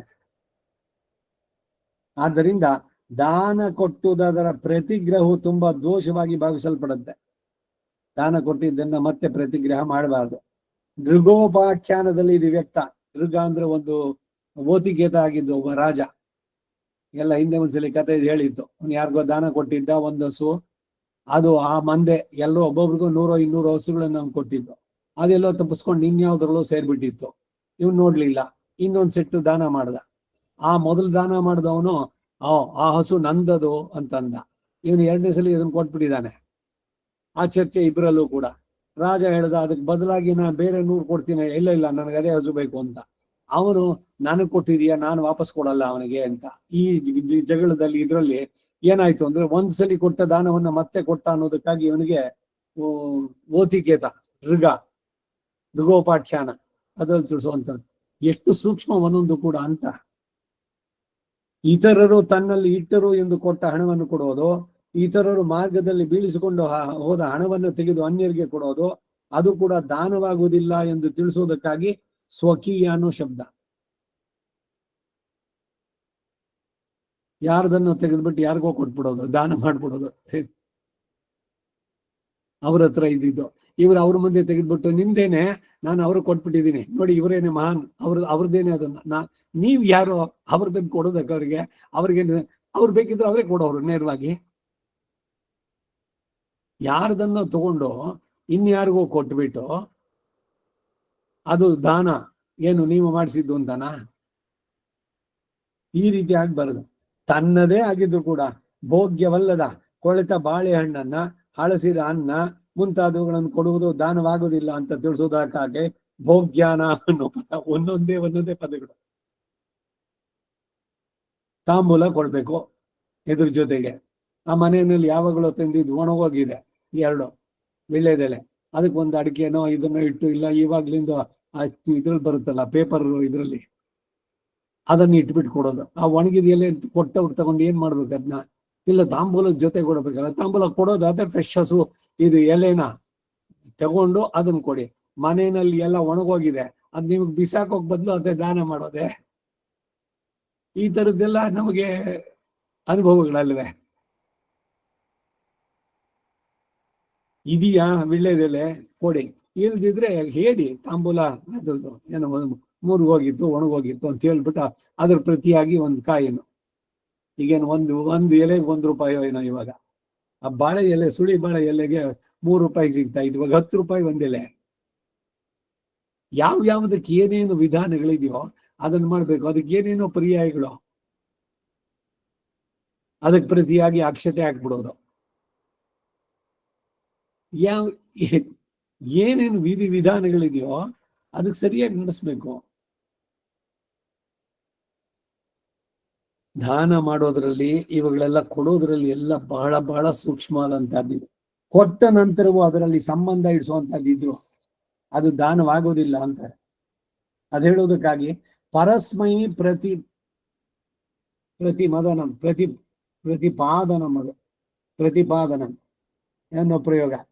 19ನೇದು ಯಶಃ ಅಂದ್ರೆ ಗುಣವತ್ತ ಪ್ರಥಾ, ಒಳ್ಳೆಯ ಗುಣವನ್ನು ಹೊಂದಿರುವಂತಹ ಖ್ಯಾತಿ. 20 ಆಯಶಃ, ಅಂತಹ ಒಳ್ಳೆ ಗುಣ ಇಲ್ಲ ಎಂಬ ಪ್ರವಾದ. ಏತಚ್ಚೋ ಭಯಂ, ಈ ಯಶಸ್ಸು ಆಯಶಸ್ಸು ಈ ಎರಡೂ ಕೂಡ ತದನುಗುಣ ಮನೋವೃತ್ತಿ ದ್ವಯಂ ಮಂತವ್ಯಂ, ಅವೆರಡಕ್ಕೂ ಅನುಗುಣವಾದ ಮನಸ್ಸಿನ 2 ವಿಧದ ಭಾವಗಳು ಅಂತ ಭಾವಿಸ್ತಕ್ಕಂಥದ್ದು, ಯಶಸ್ಸು ಅಪಯಶಸ್ಸು. ಏಕೆಂದ್ರೆ ತತ್ ಪ್ರಕರಣತೆ, ಮನೋಭಾವಗಳನ್ನು ಹೇಳುವ ಪ್ರಕರಣವಾದ್ದರಿಂದ ಈಗ ಪ್ರಕರಣ ಸಂಗತಿಗಳನ್ನ ಮನಸ್ಸಿನಲ್ಲಿಟ್ಟೆ ಅರ್ಥ ಮಾಡಿದ್ರೆ ಸಮಂಜಸವಾದ ಅರ್ಥ ದೊರೆಯುತ್ತೆ. ಇಲ್ಲವಾದ್ರೆ ವಿಪರೀತ ಅರ್ಥಗಳು ಉಂಟಾಗುತ್ತೆ. ಇಲ್ಲಿ ಹೇಗೆ ಮನೋಭಾವ ಪರವಾಗಿ ಅರ್ಥ ಹೇಳಲ್ಪಟ್ಟಿತೋ, ತಪೋ ದಾನೇಚ ತಥಾ, ಹಾಗೆಯೇ ತಪಃ ದಾನಂ ಎಂಬ ಶಬ್ದಗಳಿಗೂ ಅರ್ಥ ಹೇಳತಕ್ಕದ್ದು. ಅಂದರೆ ತಪಸ್ಸು ದಾನ ಇವುಗಳಿಗೆ ಅನುಗುಣವಾದ ಮನಸ್ಸಿನ ಭಾವ ಎಂದು ಅರ್ಥ ಮಾಡ್ತಕ್ಕದ್ದು. ಏವಂ ಆದ್ಯ ಸರ್ವೇಷಾಂ ಭೂತಾನಾಂ ಭಾವಾಹ, ಇವೇ ಮೊದಲಾದ ಸಮಸ್ತ ಪ್ರಾಣಿಗಳ ಮನಸ್ಸಿನ ಭಾವಗಳು ಪ್ರವೃತ್ತಿ ನಿವೃತ್ತಿ ಹೇತವಃ, ಕೆಲಸಗಳನ್ನು ಮಾಡೋದಕ್ಕೂ ಅಥವಾ ಕೆಲಸಗಳಿಂದ ಹಿಂತೆಗೆಯೋದಕ್ಕೂ ಕಾರಣವಾಗುವುದರಿಂದ ಮನೋವೃತ್ತ, ಇವೆಲ್ಲ ಮನೋಭಾವಗಳು ಎಲ್ಲವೂ ಕೂಡ ಇಲ್ಲಿ ಕೆಲವು ಮಾತ್ರ ಹೇಳಲ್ಪಟ್ಟವು. ಇವು ಇಂತಹ ಎಲ್ಲ ಮನೋಭಾವಗಳಿಗೂ ಉಪಲಕ್ಷಣ ಅಂತ ಹೇಳೋದಕ್ಕಾಗಿ ಏವಂ ಆದ್ಯಾಹ ಅಂತ ಪ್ರಯೋಗ. ಇವುಗಳೆಲ್ಲ ಮತ್ತ ಏವ ಅಂದರೆ ಮತ್ ಸಂಕಲ್ಪಯತ್ತ ಭವಂತಿ, ಎಲ್ಲ ಜಗತ್ ಸೃಷ್ಟಿಗೂ ಕಾರಣಭೂತನಾಗಿ ಸರ್ವಕ್ಕೂ ಆತ್ಮವಾಗಿರುವ ನನ್ನ ಸಂಕಲ್ಪಕ್ಕೆ ಇವೆಲ್ಲ ಅಧೀನವಾಗಿದೆ. ಮನಸ್ಸಿನ ಭಾವಗಳೇ ಭಗವಂತನ ಅಧೀನ ಎಂದು ಹೇಳಿದ ನಂತರ ಪ್ರವೃತ್ತಿ ನಿವೃತ್ತಿ ರೂಪ ವ್ಯಾಪಾರಗಳು ಆತನ ಅಧೀನವೇ ಅಂತ ಕೈಮುತಿಕ ನ್ಯಾಯ ಸಿದ್ಧ ಎಂದು ಹೇಳೋದಕ್ಕಾಗಿ ಪ್ರವೃತ್ತಿ ನಿವೃತ್ತಿ ಹೇತವಃ ಎಂಬ ಪ್ರಯೋಗ. ಇದು ಭಕ್ತಿಯೋಗ ಪ್ರಕರಣವಾದ್ದರಿಂದ ಪ್ರವೃತ್ತಿ ನಿವೃತ್ತಿ ಶಬ್ದಗಳು ಅಂತಹ ಧರ್ಮಗಳನ್ನು ಬೋಧಿಸುತ್ತವೆ ಎಂದು, ಆ ಕಾರಣದಿಂದ ಪ್ರವೃತ್ತಿ ಧರ್ಮಗಳಿಗೂ ನಿವೃತ್ತಿ ಧರ್ಮಗಳಿಗೂ ಕಾರಣಭೂತಗಳಾದಂತಹ ಮನೋಭಾವಗಳು ಎಂದು ಅರ್ಥ ಮಾಡಬಹುದು. ಅಥವಾ ಪ್ರವೃತ್ತಿ ಧರ್ಮಗಳು ಪುನಃ ಸಂಸ್ಕೃತಿಗೆ ಕಾರಣಭೂತಗಳು, ನಿವೃತ್ತಿ ಧರ್ಮಗಳು ಮೋಕ್ಷಕ್ಕೆ ಕಾರಣ. ಸಂಸಾರದಲ್ಲಿ ಮತ್ತೆ ಮತ್ತೆ ಉಂಟಾಗೋದಕ್ಕಾಗಿ ಈ ಫಲ ಸಿಗಲಿ, ಆ ಪುಣ್ಯ, ಇದು ಮಾಡಿದ್ರೆ ಅದ್ ಸಿಗತ್ತೆ, ಊರ್ಧ್ವಲೋಕ ಸಿಗತ್ತೆ, ಅದ್ ಸಿಗತ್ತೆ ಅಂತ ಅದಕ್ಕಾಗಿ ಮಾಡಿದ್ರೆ, ದಾನ ಮಾಡಿದ್ರೆ ಪುಣ್ಯ ಸಿಗತ್ತೆ, ಇದೇನೋ ಮಾಡಿದ್ರೆ ಪುಣ್ಯ ಸಿಗತ್ತೆ. ಖಂಡಿತ ಸಿಗತ್ತೆ ಅಂತಿಲ್ಲ. ಯಾಕೆಂದ್ರೆ ನೀವು ಬಯಸಿದ್ರಿ ಅದನ್ನ ಅನುಭವಿಸೋದಕ್ಕೆ ಆ ಲೋಕಗಳಿಗೆ ಹೋಗಿ ಮತ್ತೆ ವಾಪಸ್ ಬನ್ನಿ. ಅದೇನೇ ಇದನ್ನು ಭಗವದ್ ಅರ್ಪಿತವಾಗಿ ಮಾಡ್ತೀನಿ, ನನಗೆ ಇದರಲ್ಲಿ ಫಲ ಬೇಡ, ಕರ್ಮಣ್ಯೇವ ಅಧಿಕಾರಸ್ಥೆ ಮಾ ಫಲೇಷು ಕದಾಚನ ಅಂತ ನಡೆಸಿದ್ದೆ ಆದ್ರೆ ಅದು ಮೋಕ್ಷಕ್ಕೂ ಕಾರಣವಾಗುತ್ತೆ, ಎಲ್ಲ ಬಿಡುಗಡೆಗೆ ಕಾರಣವಾಗುತ್ತೆ. ಆದ್ದರಿಂದ ಪುನಃಸಂಸಾರಕ್ಕೂ ಹಾಗೂ ಮುಕ್ತಿ ಪ್ರಾಪ್ತಿಗೂ ಇದು ಕಾರಣಭೂತಗಳಾದಂತಹ ಮನೋಭಾವಗಳು ಅಂತ ಹೇಳಿದಂತಾಯ್ತು. ಇದನ್ನೇ ಮೋಕ್ಷ ಧರ್ಮದಲ್ಲಿ ಶ್ರೀ ವ್ಯಾಸ ಭಗವಂತವರು ಪ್ರವೃತ್ತಿ ಪುನರಾವೃತ್ತಿ ನಿವೃತ್ತಿ ಪರಮಾಗತಿ ಅಂತ ಹೇಳಿದ್ರು. ಪ್ರಾಪಂಚಿಕವಾದ ವಿಷಯಗಳಿಂದ ಬಿಡುಗಡೆ ಹೇಗೆ ಅಂದ್ರೆ ಏನೇನ್ ಮಾಡ್ತಿರೋ ಅದು ಮತ್ತೆ ಅಂಟ್ಕೊಳ್ಳೋದು ಬೇಡ, ಮಾಡುವುದು ಭಗವದರ್ಪಿತವಾಗಿ ಏನೇನು ಬರುತ್ತೋ ನಮ್ಮ ಕರ್ಮ ವರ್ಣ ಆಶ್ರಮ ಇದ್ರ ಪ್ರಕಾರ ಅವುಗಳನ್ನ ನಡೆಸಿ ಎಲ್ಲವೂ ಭಗವದರ್ಪಿತ ಅಂತ ಮಾಡಿದ್ರೆ ಮೋಕ್ಷ ಸಾಮ್ರಾಜ್ಯಕ್ಕೆ ಕಾರಣವಾಗುತ್ತೆ ಅಂದ್ರೆ. ಶ್ರೀ ಪರಾಶರರು ಮನಸ್ಸಿನ ಭಾವಗಳು ಹೇಗೆ ಬಂಧ ಮೋಕ್ಷಗಳಿಗೆ ಕಾರಣ ಎಂಬುದನ್ನ ಮನಯೇವ ಮನುಷ್ಯಾಣ ಕಾರಣಂ ಬಂಧ ಮೋಕ್ಷಯೋಹೋ ಬಂಧಾಯ ವಿಷಯ ಸಂಗೆ ಮುಕ್ತೈ ನಿರ್ವಿಷಯಂ ಮನಃ, ವಿಷ್ಣು ಪುರಾಣದ ಮಾತಿದು. ಮನಸ್ಸೇ ಕಾರಣ ಬಂಧನಕ್ಕೂ ಮೋಕ್ಷಕ್ಕೂ. ಯಾಕೆಂದ್ರೆ ನೀವು ಯಾವ್ದ್ರ ಮೇಲೆ ನಿಮ್ಮ ಮನಸ್ಸಿನ ಭಾವ ಇದೆ ಅದ್ರ ಮೇಲೆ ಬರುತ್ತೆ, ಫಲಗಳು ಕೂಡ ಅದರಿಂದ ಬರುವಂತದ್ದು. ಮೇಲೆ ಹೇಳಿರುವ ಮನೋಭಾವಗಳಲ್ಲಿ ಕೆಲವು ಬಂಧಕ್ಕೂ ಕೆಲವು ಮುಕ್ತಿಗೂ ಕಾರಣವಾಗುವುದರಿಂದ ಪ್ರವೃತ್ತಿ ನಿವೃತ್ತಿ ಹೇತವಹ ಎಂದು ಪ್ರಯೋಗ ಮಾಡಿದ್ರು. ಹೀಗೆ ಸರ್ವಚೇತನರ ಮನೋಭಾವಗಳನ್ನೆಲ್ಲ ತನಗೆ ಅಧೀನ ಎಂದು ಹೇಳಿರೋದ್ರಿಂದ ಈತನು ಸರ್ವ ನಿಯಮನ ರೂಪ ಮಹದೈಶ್ವರ್ಯವೋ ಅಪಾರವಾದದ್ದು ಅಂತ ಹೇಳಿ ಹಾಗಾಗೋದ್ರಿಂದ ಅರ್ಜುನನಿಗೆ ಭಕ್ತಿ ವಿವೃದ್ಧಿ ಉಂಟಾಗುವುದು ಎಂಬುದು ನಿಸ್ಸಂದೇಹವಾಗಿ ಇಲ್ಲಿ ಹೇಳ್ಪಟ್ಟಿತು ಅಂದ್ರು. ಇಷ್ಟು 4 ಮತ್ತು 5ನೇ ಶ್ಲೋಕಕ್ಕೆ ರಾಮಾನುಜರ ಭಾಷ್ಯ, ಅದರ ಅರ್ಥ. ಮುಂದಕ್ಕೆ ಹೋಗೋಣ. ಅವತಾರಿಕೆ ಮುಂದಿನ 6ನೇ ಶ್ಲೋಕಕ್ಕೆ. ಸರ್ವಸ್ಯ ಭೂತಜಾತಸ್ಯ ಸೃಷ್ಟಿಸ್ಥಿತೋ ಪ್ರವರ್ತಯಿತಾರಶ್ಚ ಮತ್ಸಂಕಲ್ಪ ಯತ್ತ ಪ್ರವೃತ್ತಯಃ ಇತ್ಯಾಹ. ಭಾಷ್ಯದ ಅವತಾರಿಕೆಗೆ ಅರ್ಥ: ಸರ್ವಸ್ಯ ಭೂತಜಾತಸ್ಯ, ಸಮಸ್ತವಾದ ಅಚಿತ್ ಸಂಸೃಷ್ಟವಾದ ಚೇತನ ವರ್ಗದ ಸೃಷ್ಟಿಸ್ಥಿತ್ಯೋಹೋ, ಸೃಷ್ಟಿ ಸ್ಥಿತಿಗಳನ್ನ ಈ ಮುಂದಿನ ಶ್ಲೋಕದಲ್ಲಿ ಸೃಷ್ಟಿ ಕ್ರಮವೇ ತೋರಿದ್ರು ಕೂಡ ಸೃಷ್ಟಿ ಯಾವಾಗ ಆಯ್ತೋ ಒಡನೆಯ ಸ್ಥಿತಿಯು ಉಂಟಾಗೋದ್ರಿಂದ ಮತ್ತು ಈ ಸಂತತ ಪರಂಪರೆಯ ಇಮಾ ಪ್ರಜಾಹ ಅನ್ನೋದ್ರಿಂದ ತೋರಿ ಬರೋದ್ರಿಂದಲೂ ಕೂಡ ಸೃಷ್ಟಿ ಸ್ಥಿತ್ಯೋಹೋ ಎಂಬ ಪ್ರಯೋಗ. ಪ್ರವರ್ತಯಿತಾರಶ್ಚ, ನಡುವೆ ಚತುರ್ಮುಖ, ಆತನ ಮಾನಸ ಪುತ್ರರೇ ಮೊದಲಾದವರು. ಮತ್ ಸಂಕಲ್ಪ ಯತ್ತ ಪ್ರವರ್ತಯ, ನನ್ನ ಸಂಕಲ್ಪಕ್ಕೆ ಅಧೀನವಾದ ಪ್ರವೃತ್ತಿ ಉಳ್ಳವರು ಎಂದು ಮುಂದಿನ ಶ್ಲೋಕದಿಂದ ಹೇಳ್ತಾರೆ. ಪ್ರಕೃತಿಯ ವಿಕಾರಗಳು, ಪಂಚೀಕರಣ ಅಥವಾ ತ್ರಿವೃತ್ಕರಣ ಮೊದಲಾದ ಅಂಡ ಸೃಷ್ಟಿಯವರೆಗೂ ಸಮಷ್ಟಿ ಸೃಷ್ಟಿ ಎಂದು ಹೇಳಿಸಿಕೊಳ್ಳುವಂತಹ ಸೃಷ್ಟಿಯು ಪರಮಾತ್ಮನೇ ನಡೆಸ್ತಾನೆ. ಅಂಡ ಸೃಷ್ಟಿಯಾದ ನಂತರ ಆಗುವ ಸೃಷ್ಟಿ ಮೊದಲಾದವುಗಳನ್ನ ಸಪರಿವಾರರಾದಂತಹ ಬ್ರಹ್ಮ ರುದ್ರಾದಿಗಳ ಮೂಲಕ ನಡೆಸ್ತಾನೆ. ಇದಕ್ಕೆ ವ್ಯಷ್ಟಿ ಸೃಷ್ಟಿ ಅಂತ ಹೆಸರು. ಇಲ್ಲಿ ಸೃಷ್ಟಿ ಸ್ಥಿತ್ಯೋಹೋ ಅಂತ ಹೇಳಿರೋದು ವ್ಯಷ್ಟಿ ಸೃಷ್ಟಿಯಾದಿಗಳನ್ನು ಕುರಿತು ಹೇಳಿದ್ದು. ಇದನ್ನು ಪ್ರವರ್ತಿಸುವವರು ಬ್ರಹ್ಮನ ಮಾನಸ ಪುತ್ರರು, ಪೌತ್ರರು. ಇವರುಗಳಿಗೆಲ್ಲ ಸರ್ವೇಶ್ವರನೇ ಆತ್ಮವಾಗಿ ಇವರುಗಳು ಯಸ್ಯ ಆತ್ಮ ಶರೀರಂ ಯಸ್ಯ ಸರ್ವಾಣಿ ಭೂತಾನಿ ಶರೀರಂ, ಬೃಹದಾರಣ್ಯಕೋಪನಿಷತ್ತು 5:7-22 ಇತ್ಯಾದಿ ಶ್ರುತಿಗಳ ಮೂಲಕ ಶರೀರವಾಗಿ ಅವನಿಗೆ ಮಾತ್ರವೇ ಅಧೀನವಾದೋದ್ರಿಂದ ಮತ್ ಸಂಕಲ್ಪ ಯತ್ತ ಪ್ರವೃತ್ತಯ ಎಂದು ಹೇಳಲ್ಪಟ್ರು. ನಮ್ಮ ಕೈ ಕಾಲು ಚಕ್ಷುರಾದಿಗಳಿಗೆಲ್ಲ ಜೀವಾತ್ಮನಿಗೆ ಶರೀರವಾಗಿ ಹೇಗೆ ಜೀವಾತ್ಮ ಸಂಕಲ್ಪ ಎತ್ತುಗಳೋ ಹಾಗೆ ಇವರುಗಳೆಲ್ಲ ಪರಮಾತ್ಮನಿಗೆ ಶರೀರವಾಗಿ ಆತನ ಸಂಕಲ್ಪಾಧೀನರು ಎಂಬ ಭಾವ. ಅವರುಗಳೆಲ್ಲ ಚತುರ್ಮುಖ ಬ್ರಹ್ಮನ ಸಂಕಲ್ಪಕ್ಕೆ ಅಧೀನವಾದ ಸೃಷ್ಟಿ ಉಳ್ಳವರು. ಅಂಥವ್ರು ಹೇಗೆ ಮತ್ ಸಂಕಲ್ಪಾಧೀನರು ಅಂತಂದ್ರೆ ಆ ಬ್ರಹ್ಮನಿಗೂ ನಾನು ಆತ್ಮ, ಆತನಿಂದ ಉಂಟಾದ ಸರ್ವ ಪ್ರಾಣಿಗಳಿಗೂ ನಾನು ಆತ್ಮ, ಆದ್ದರಿಂದ ನಾನು ಸರ್ವಾತ್ಮ, ಸರ್ವಕ್ಕೂ ಆತ್ಮವಾಗಿರೋದ್ರಿಂದ ಮತ್ ಸಂಕಲ್ಪ ಎತ್ತ ಪ್ರವೃತ್ತಿ ಉಳ್ಳವರು ಅಂತ ಇಲ್ಲಿ ಹೇಳಲ್ಪಟ್ಟಿತು. ಇದಿಷ್ಟು ಇಂಟ್ರೊಡಕ್ಷನ್ 6ನೇ ಶ್ಲೋಕಕ್ಕೆ. ಈಗ ಮೂಲ 6ನೇ ಶ್ಲೋಕ. ಮಹರ್ಷಯ ಸಪ್ತ ಪೂರ್ವೇ ಚತ್ವಾರೋ ಮನವಸ್ತಥಾ ಮದ್ಭಾವ ಮಾನಸ ಜಾತ ಏಷಾಂ ಲೋಕ ಇಮಾ ಪ್ರಜಾಃ. ಮೂಲಕ್ಕೆ ಅರ್ಥ: ಏಷಾಂ, ಯಾವ ಈ ಸಪ್ತರ್ಷಿಗಳು 4 ಮನುಗಳು ಕ್ರಮೇಣ ಲೋಕೆ, ಈ ಲೋಕದಲ್ಲಿ, ಇಮಾ ಪ್ರಜಾಃ, ಈ ಪ್ರಜೆಗಳೆಲ್ಲರೂ ದಾಂಪತ್ಯ ಭಾವದಿಂದ ಮಕ್ಕಳಾಗಿ ಹುಟ್ಟಿದ್ದಾರೋ ಅಂತಹ ಪೂರ್ವೆ, ಕಳೆದ ಮನ್ವಂತರದಲ್ಲಿ ಸಪ್ತ ಮಹರ್ಷಯ, ಬ್ರಹ್ಮನ ಮಾನಸ ಪುತ್ರರಾದ ಭೃಗ್ವಾದಿ ಸಪ್ತಮಹರ್ಷಿಗಳು ಋಷಗತೌ ಎಂಬ ವ್ಯುತ್ಪತ್ತಿಯಿಂದ ಮಹಾಜ್ಞಾನ ನಿಧಿಗಳಾದ್ದರಿಂದ ಮಹರ್ಷಿಗಳು ಎಂದು ಹೇಳಲ್ಪಟ್ಟವರು ಎಂಬ ಭಾವ. ಚತ್ವಾರೋ ಮನಸ್ತತ, ಹಾಗೆ 4 ಸಾವರ್ಣಿಕ ಮನುಗಳು ಮದ್ಭಾವ, ನನ್ನ ಸಂಕಲ್ಪವನ್ನೇ ಅನುಸರಿಸುವವರಾಗಿ, ಮಾನಸ ಜಾತಃ, ಮಾನಸ ಪುತ್ರರಾಗಿ ಹುಟ್ಟಿದ್ದು. ಇವರೆಲ್ಲ ಅಯೋನಿಜರು, ಅವನು ಸಂಕಲ್ಪಿಸಿದ ಅವರು ಪ್ರತ್ಯಕ್ಷ. ಹಾಗೆ ಮಾನಸ ಜಾತಃ ಮದ್ಭಾವ, ನನ್ನ ಸಂಕಲ್ಪವನ್ನೇ ಅನುಸರಿಸುವವರಾಗಿ ಮಾನಸ ಜಾತಃ ಮಾನಸ ಪುತ್ರರಾಗಿ ಹುಟ್ಟಿದ್ದು, ದಾಂಪತ್ಯ ಭಾವದಿಂದ ಹುಟ್ಟಿದ ಅವರಲ್ಲ ಎಂಬ ಭಾವ. ಅಯೋನಿಜರು ಅನ್ನೋ ಪದ ಬರುವಂತದ್ದು. ಲೋಕದಲ್ಲಿ ಯಾರು ಯಾರು ಕಾರಣಭೂತರಾಗಿ ತೋರಿದ್ರೋ ಅವರೆಲ್ಲರಿಗೂ ಮೂಲ ಕಾರಣಭೂತ ನಾನೇ ಎಂದು ಶ್ರೀಕೃಷ್ಣ ಭಗವಾನರವರ ಉಪದೇಶ. ಈ ಶ್ಲೋಕದ ಮೂಲಕ ಹೇಗೆ ಲೋಕದ ಪ್ರಜಾ ಸೃಷ್ಟಿ ಉಂಟಾಯಿತು ಅನ್ನೋದನ್ನ ತಿಳಿಯೋದ್ರಿಂದ ತಮ್ಮ ಮಹತ್ತಾದ ವೈಭವವನ್ನ ಇಲ್ಲಿ ಉಪದೇಶಿಸ್ತಾರೆ. ಚತುರ್ಮುಖನಿಂದ 7 ಮಾನಸ ಪುತ್ರರು ಜನಿಸಿದರು ಅಂತ ಹೇಳಲ್ಪಟ್ಟಿತು. ಅವ್ರು ಯಾರು ಅಂದ್ರೆ ಬ್ರಹ್ಮಾಣ ಸಪ್ತ ವೈಪುತ್ರಾಹ ಮಹಾತ್ಮಾನ ಸ್ವಯಂಭುವಃ ಮರೀಚಿ ಅತ್ರಿ ಅಂಗಿರಸೌ ಪುಲಸ್ತ್ಯ ಪುಲಹ ಕ್ರತುಃ ವಸಿಷ್ಠಶ್ಚ ಮಹಾಭಾಗಾಃ ಸದೃಶೋ ವೈ ಸ್ವಯಂಭುವ ಸಪ್ತ ಬ್ರಹ್ಮಾಣ ಇತ್ಯೇತೆ ಪುರಾಣೇ ನಿಶ್ಚಯಂಗತಾಃ ಎಂದು ಬ್ರಹ್ಮನ 7 ಮಾನಸ ಪುತ್ರ ಹೇಳುತ್ತೆ. ವಿಷ್ಣುಪುರದಲ್ಲಿ 1, 7 ಮತ್ತೆ 4, 5ರಲ್ಲಿ ಭೃಗುಂ ಪುಲಸ್ತ್ಯಂ ಪುಲಹ ಕ್ರತುಂ ಅಂಗಿರಸನ್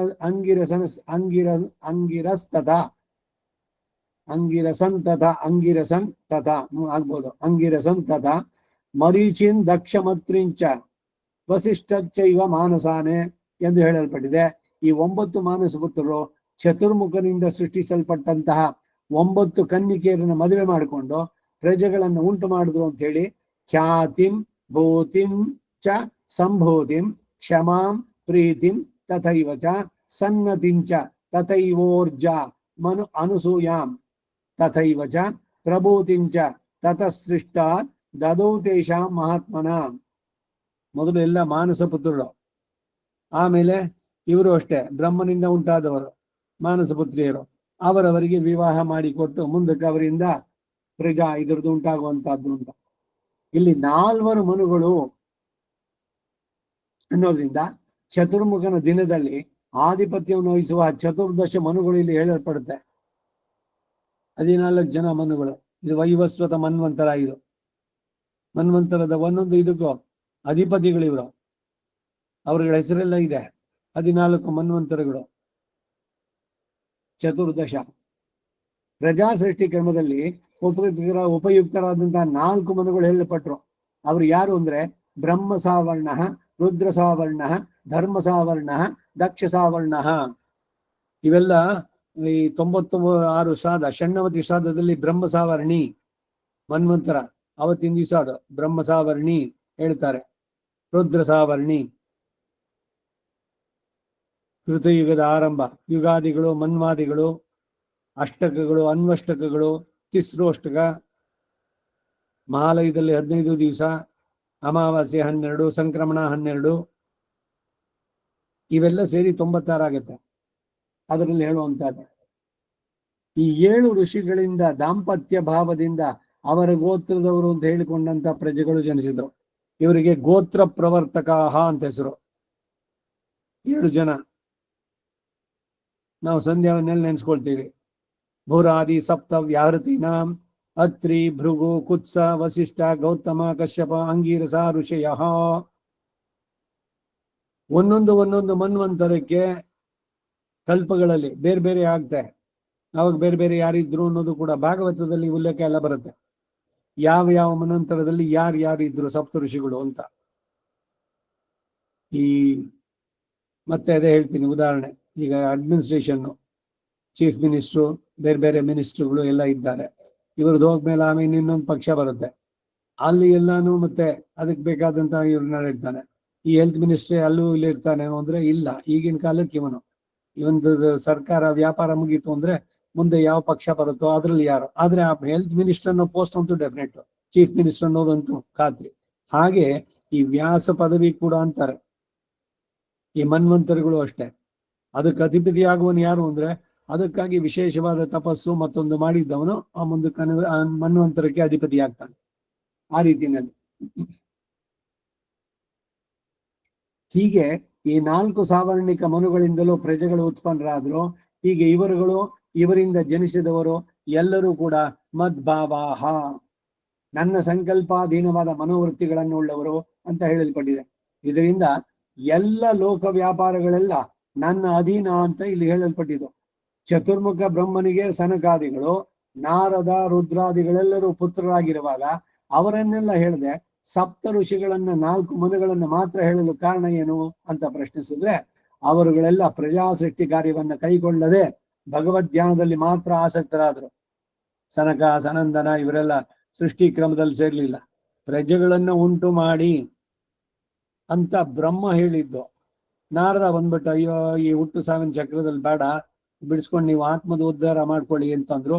ಅವರೆಲ್ಲ ಹೋದ್ರು. ಬ್ರಹ್ಮ 2 ಸಲ ಮಾಡ್ದ. ಈ ನಾರದ ಬಂದ್ ಮತ್ತೆ ಆ ಮಕ್ಕಳಿಗೆಲ್ಲ ಇದನ್ನ ಹೇಳಿದ್ದು.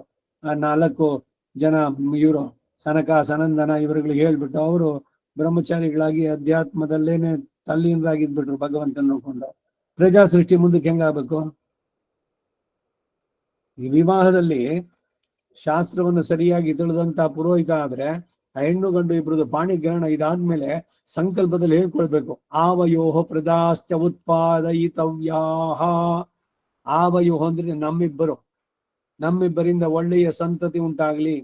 ಪ್ರಜಾತಂತುಮ್ಮ ವ್ಯವಚ್ಛೇತ್ಸಿಹಿ, ನಮ್ಮ ಕುಟುಂಬದ ಈ ಮುಂದುವರಿಕೆ ಇದೆಯಲ್ಲ, ಊರ್ಧ್ವಮೂಲ ಮದ ಶಾಖಂ ಅಶ್ವತ್ಥಂ ಪ್ರಾಹುರ್ ಅವ್ಯಯಂ. ಇದು ಒನ್ ಪಾರ್ಟ್ ಆಫ್ ದಿ ಇದು ಗೃಹಸ್ಥಾಶ್ರಮದಲ್ಲಿ ಸತ್ ಸಂತಾನವನ್ನು ಪಡೆಯುವಂತಹದ್ದು. ಆ ಜರತ್ಕಾರ ವೃತ್ತ ಅಂತ ಇವೆಲ್ಲ ಹಿಂದೆ ಎಲ್ಲ ಬಂದಿದ್ದು. ಮದುವೆನೇ ಮಾಡ್ಕೊಳ್ಳಲ್ಲ ಅಂದ, ಅವನ ಪಿತೃಗಳೆಲ್ಲ ಕೆಳಗಡೆ ಬೀಳ್ತಾ ಇದ್ರು. ಅವ್ರು ಹಿಡ್ದಿದ್ದು ಒಂದು ಚಿಕ್ಕ ಮರದ ಕೊಂಬೆನೇನೋ ಅದನ್ನೊಂದು ಇಲಿನೋ ಯಾವ್ದೋ ಕತ್ತರಿಸ್ತಾ ಇದ್ದೀನಿ, ಅದು ಬಿದೋಗುತ್ತೆ, ಇವರೆಲ್ಲ ಕೆಳಗೆ ಬೀಳ್ತಾರೆ. ಅದೋ ಇದಕ್ಕೆ ಇವನು ಯಾಕೆ ನಿಮ್ಗೆ ಈ ತೀರಿ ಘೋರವಾಗಿದೆ ಅಂತಂದ್ರೆ, ನಮ್ಮ ವಂಶದಲ್ಲಿ ಒಬ್ಬ ಇದ್ದಾನೆ, ಅವನು ಮದುವೆ ಮಾಡ್ಕೊಳ್ಳಿಲ್ಲ, ಸಂತತಿ ಮುಂದುವರಿಸಲಿಲ್ಲ ಅಂದ್ರೆ ಈ ಪಿತೃ ದೇವತೆಗಳು ಬೀಳ್ತಾರೆ, ಮುಂದಕ್ಕೆ ಅವ್ರಿಗೆ ನಡ್ಸೋಂತವ್ರಿಲ್ಲ ಅಂತ. ಅವಾಗ ಅವನು ಹೇಳ್ತಾನೆ, ನಾನೇ ಜಗತ್ಕಾರು ಅಂತ, ನೀನು ವಿವಾಹ ಆದ್ರೆ ನೋಡು ನಮಗೆ ಈ ದಾರುಣ ಸ್ಥಿತಿಯಿಂದ ಉದ್ಧಾರ ಆಗ್ತೀವಿ ಅಂತ. ಕಡೆಗೆ ಅವನು ಹೇಳ್ತಾನೆ, ನಾನು ಮದುವೆ ಆಗ್ತೀನಿ, ಅದ್ರ ಕಂಡೀಷನ್ ಇದೆ, ನನ್ನ ಹೆಸರು ನೋಡೇ ನನಗೆ ಸಿಗ್ಬೇಕು, ನಾನು ಅವಳಿಗೆ 1 ಸಂತಾನ ಆದ್ಮೇಲೆ ಬಿಟ್ಬಿಡ್ತೀನಿ, ನನಗೆ ಇಷ್ಟ ಇಲ್ಲ ಈ ಗೃಹಸ್ಥಾಶ್ರಮ ಇದೆಲ್ಲ, ನಾನು ಸನ್ಯಾಸ ಹೋಗ್ತೀನಿ ಅಂತ. ಅದಕ್ಕೆ ಒಪ್ಕೊಂಡು ವಾಸುಕಿ ತನ್ನ ತಂಗಿಯನ್ನು ಕರ್ಕೊಂಡ್ಬರ್ತಾನೆ. ನೀನ್ ಹೇಳ್ದಂತೆ, ನೀನು ಒಂದು ಮಗು ಆಗಿದ ತಕ್ಷಣ ನೀನು ಅವಳನ್ನ ಬಿಟ್ಟೋದ್ರೂ ಪರವಾಗಿಲ್ಲ, ಅವಳು ವಾಸುಕಿ ತಂಗಿ ಅವಳು. ಇವೆಲ್ಲ ಆ ಕಥೆನಲ್ಲಿ ಬರುವಂತಹದ್ದು. ಸಂತತಿಯನ್ನ ಮುಂದುವರಿಸೋದಕ್ಕೆ ಪುರುಷ ಸ್ತ್ರೀ ಅನ್ನೋದು ಭಗವಂತನ ಸೃಷ್ಟಿ. ಅವರಿಬ್ಬರೂ ಕೂಡ ವಿದ್ಯುಕ್ತವಾಗಿ ಶಾಸ್ತ್ರೋಕ್ತವಾಗಿ ವಿವಾಹವಾಗಿ ಶಾಸ್ತ್ರ ರೀತಿಯಲ್ಲಿ ವಿಧಿವಿಧಾನದಲ್ಲಿ ಗರ್ಭಾಧಾನ ಅವುಗಳಿಂದ ಸತ್ ಪ್ರಜೆಯನ್ನು ಪಡೆಯೋದು, ಇದು ಕೂಡ ಒಂದು ಭಾಗ. ಯಜ್ಞ ಯಾಗಗಳು ಏನ್ ಹೇಳಿದ್ಯೋ ಇದರಲ್ಲಿ ಗೃಹಸ್ಥಾಶ್ರಮದಲ್ಲಿ ಅದನ್ನೆಲ್ಲ ನಡೆಸೋದು, ವರ್ಣಾಶ್ರಮ ಧರ್ಮಗಳ ಅನುಷ್ಠಾನ ಇವೆಲ್ಲ. ಆದ್ರೆ ಈ ಬ್ರಹ್ಮನ ಮಾನಸ ಪುತ್ರರು ಪ್ರಜಾ ಸೃಷ್ಟಿ ಕಾರ್ಯಗಳಲ್ಲಿ ಕೈಗೊಳ್ಳದೆ ಭಗವದ್ ಧ್ಯಾನದಲ್ಲಿ ಮಾತ್ರ ಆಸಕ್ತರಾದ್ರು. ಆದ್ರೆ ಮಿಕ್ಕವರು ಅವರೆಲ್ಲ ಇಮಾ ಪ್ರಜಾಹ ಎಂಬಲ್ಲಿಯೂ ಕೂಡ ಕೆಲವರು ಬ್ರಹ್ಮಚರ್ಯವನ್ನು ಮಾತ್ರವೇ ಆಗಲಿ ಅಥವಾ ಸನ್ಯಾಸವನ್ನೇ ಆಗಲಿ ಅವಲಂಬಿಸಿ ಪ್ರಜಾ ಸೃಷ್ಟಿಯ ಕೆಲಸವನ್ನು ಅವಲಂಬಿಸಿದೆ. ಆಂಜನೇಯ ಭೀಷ್ಮಾದಿಗಳಾಗಿರ್ಬೋದು, ಅಂಥವರು ಕೂಡ ಈ ಶ್ಲೋಕಕ್ಕೆ ಉದ್ದೇಶರಲ್ಲ ಅಂತ ತಿಳಿಯತಕ್ಕದ್ದು. ಇಲ್ಲಿ ಮುಖ್ಯವಾಗಿ ಜಗತ್ತಿನ ವ್ಯಾಪಾರಗಳು ಪ್ರವಾಹ ನಿತ್ಯವಾಗಿ ಹೇಗೆ ನಡೆಯುತ್ತೆ ಎನ್ನುವುದನ್ನ ವಿಧೇಯಾಂಶ ಎಂದು ಭಾವಿಸ್ತಕ್ಕದ್ದು. ಹಿಂದೆ ಗೀತೆ 9ನೇ ಅಧ್ಯಾಯದ 10ನೇ ಶ್ಲೋಕ ಜಗದ್ಧಿ ಪರಿವರ್ತತೆ ಎಂದು ಸೂಕ್ಷ್ಮವಾಗಿ ಹೇಳಿದ್ದನ್ನೇ ಇಲ್ಲಿ ವಿಸ್ತರಿಸಿ ಉಪದೇಶಿಸುತ್ತಾರೆ ಎಂದು ಭಾವಿಸ್ತಕ್ಕದ್ದು. ಇಲ್ಲಿ ಪ್ರಳಯದವರೆಗೂ ಆಗುವ ಸೃಷ್ಟಿ ಸ್ಥಿತಿಗಳು ಹೇಳಲ್ಪಟ್ಟಿರೋದ್ರಿಂದ ಸೃಷ್ಟಿಯಾದದ್ದು ಪ್ರಳಯವನ್ನು ಹೊಂದದೆ ಇರುವುದಿಲ್ಲವಾದ್ದರಿಂದ ಚತುರ್ಮುಖ ರುದ್ರ ಮತ್ತು ಆತನ ಶರೀರ ಪರಿವಾರ ಹಾಗೆ ಇತರ ಬ್ರಹ್ಮಾಂಡಗಳ ಬ್ರಹ್ಮರುದ್ರರು ಅವರುಗಳ ಮೂಲಕ ನಡೆಯುವ ಪ್ರಳಯ ಕೂಡ ಎಲ್ಲವೂ ನನ್ನ ಸಂಕಲ್ಪಾಧೀನ ಅಂತ ಹೇಳಿದಂತಾಯ್ತು. ಸೃಷ್ಟಿಯನ್ನು ಹೇಳಿದ ಫಲಕ್ಕೆ ಪ್ರಳಯಕ್ಕೂ ಇದು ಉಪಲಕ್ಷಣವಾಗಿ ಇಟ್ಕೊಳ್ಳೋದು. ಪ್ರಳಯವು 4 ವಿಧ ಎಂದು ಪ್ರಾಪ್ತ ಸ್ಥಳದಲ್ಲಿ ವಿವರಿಸ್ತೇವೆ. ಪ್ರಳಯದಲ್ಲಿ 4 ವಿಧ ಇದು ಬರುತ್ತೆ, ಅದ್ ಮುಂದೆ ಕೇಳ್ತೀನಿ ಎಂದು. ಈಗ ಇದಿಷ್ಟು ಈ 6ನೇ ಶ್ಲೋಕ. ಮಹರ್ಷಯ ಸಪ್ತ ಪೂರ್ವೇ ಚತ್ವಾರೋ ಮನವಸ್ತತ ಮದ್ಭಾವ ಮಾನಸ ಜಾತ ಯೇಷಾಂ ಲೋಕ ಇಮಾ ಪ್ರಜಾ. ಇದು ರಾಮಾನುಜರ ಭಾಷ್ಯ. ಪೂರ್ವೇ ಸಪ್ತ ಮಹರ್ಷಯ ಅತೀತ ಮನ್ವಂತರೆ ಹೇ ಭೃಗ್ವಾದಯ ಸಪ್ತ ಮಹರ್ಷಿಯೋ ನಿತ್ಯ ಸೃಷ್ಟಿ ಪ್ರವರ್ತನಾಯ ಬ್ರಹ್ಮಣೋ ಮನಸ್ಸಂಭವಾಹ ನಿತ್ಯ ಸ್ಥಿತಿ ಪ್ರವರ್ತನಾಯ ಯೇ ಚ ಸಾವರ್ಣಿಕಾ ನಾಮ ಚತ್ವಾರೋ ಮನಮಸ್ಥಿತಾಃ ಯೇಷಾಂ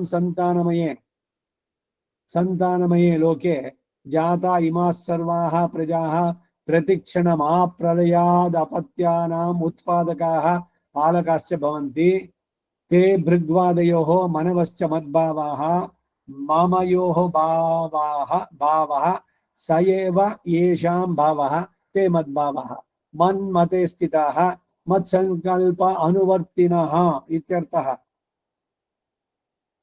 ಈ ಭಾಷ್ಯಕ್ಕೆ ಅರ್ಥ, ಸೃಷ್ಟಿ ಸ್ಥಿತಿ ಲಯಕ್ಕೆ ಅಧಿಕಾರಿಗಳಾಗಿ ಎಷ್ಟೋ ದೊಡ್ಡ ದೊಡ್ಡ ಹೆಸರುಗಳನ್ನು ಹೊಂದಿದ್ರು ಕೂಡ ಅವರುಗಳು ಕೂಡ ನನ್ನ ಸಂಕಲ್ಪಕ್ಕೆ ಅಧೀನರೇ ಎಂದು ಭಾವಿಸ್ತಕ್ಕದ್ದೇ. ಸರ್ವರು ನನ್ನ ಸಂಕಲ್ಪದಿಂದಲೇ ಹುಟ್ಟಿದವರು ಅಂತ ಪ್ರಥಮತಃ ತಿಳಿಸ್ತಾರೆ ಎಂದು ವ್ಯಾಖ್ಯಾನ ಬರೀತಾರೆ. ಪೂರ್ವ ಎಂದರೆ ಅತೀತ ಮನ್ವಂತರ, ಕಳೆದ ಮನ್ವಂತರದಲ್ಲಿ ಸಪ್ತ ಮಹರ್ಷಿಯ ಅಂದ್ರೆ ಭೃಗ್ವಾದಯ ಸಪ್ತ ಮಹರ್ಷಿಯ, ಭೃಗುವೇ ಮೊದಲಾದ 7 ಮಹರ್ಷಿಗಳು ನಿತ್ಯ ಸೃಷ್ಟಿ ಪ್ರವರ್ತನಾಯ, ಈ ಸೃಷ್ಟಿಯ ಪ್ರವಾಹತಃ ನಿತ್ಯವಾಗಿ ಆಗಿರುವ ಹಾಗೆ ಪ್ರವರ್ತಿಸುವುದಕ್ಕಾಗಿ ಬ್ರಹ್ಮಣ ಚತುರ್ಮುಖ ಬ್ರಹ್ಮನ ಮನಸ್ಸಂಭವ, ಮನಸ್ಸಿನಿಂದ ಹುಟ್ಟಿದವರು, ತಂದೆ ತಾಯಿಗಳ ದಾಂಪತ್ಯ ಭಾವದಿಂದ ಹುಟ್ಟಿದವರಲ್ಲ ಅನ್ನೋ ಭಾವ ಅಯೋನಿಜರು. ಮತ್ತು ನಿತ್ಯ ಸೃಷ್ಟಿ ಪ್ರವರ್ತನಾಯ, ವಿಷ್ಣುಪುರದಲ್ಲಿ ನಿತ್ಯ ಸರ್ಗಸ್ಯ ಹೇತವಃ ಅಂತ ಹೇಳಿರೋ ಹಾಗೆ ಪ್ರವಾಹತಃ ನಿತ್ಯವಾದ ಈ ಪ್ರಾಣಿಗಳ ಉತ್ಪತ್ತಿಯನ್ನ ಪ್ರವರ್ತಿಸುವುದಕ್ಕಾಗಿ ಏಚ ಸಾವರ್ಣಿಕಾ ನಾಮ, ಯಾವ ಸಾವರ್ಣಿಕ ಎಂದು ಹೆಸರುಳ್ಳಂತಹ ಚತ್ವಾರೋ ಮನವಃ 4 ಮನಗಳು ಸ್ಥಿತಾಹ ಇರುತ್ತಾರೋ, ಯೇಷಾಂ ಯಾವ ಈ 7 ಬ್ರಹ್ಮಪುತ್ರರ ಮತ್ತು ಈ 4 ಮನಗಳ ಸಂತಾನಮಯೇ ಲೋಕೆ, ಪಿತಾ ಪುತ್ರ ಪೌತ್ರ ರೂಪದಿಂದ ಸಂತಾನ ವೃದ್ಧಿಯಾಗಿರುವ ಲೋಕದಲ್ಲಿ ಜಾತಾಹ ಹುಟ್ಟಿದಂತಹ ಇಮಾ ಪ್ರಜಾಹ, ಈ ಪ್ರಾಣಿಗಳು ಅಂದ್ರೆ ಈಗ ಕಣ್ಣಿಗೆ ತೋರುವ ಪ್ರಜೆಗಳು ಮಾತ್ರವೇ ಇದರಿಂದ ಹೇಳಲ್ಪಡಲಿಲ್ಲ, ಮುಂದೆ ಹುಟ್ಟುವ ಪ್ರಜೆಗಳನ್ನು ಸೇರಿಸಿ ಹೇಳಲ್ಪಟ್ಟಿತು ಎಂದು ಭಾವಿಸಿ, ಆದ್ದರಿಂದ ಪುತ್ರ ಪೌತ್ರಾದಿ ರೂಪದಲ್ಲಿ ಜನಿಸುವ ಪ್ರಜೆಗಳೆಲ್ಲ ಎಂಬ ಭಾವ. ಇದರಲ್ಲೇ ಇತರ ಪ್ರಾಣಿಗಳು ಸಹ ಅಂತರ್ಗತರೆ.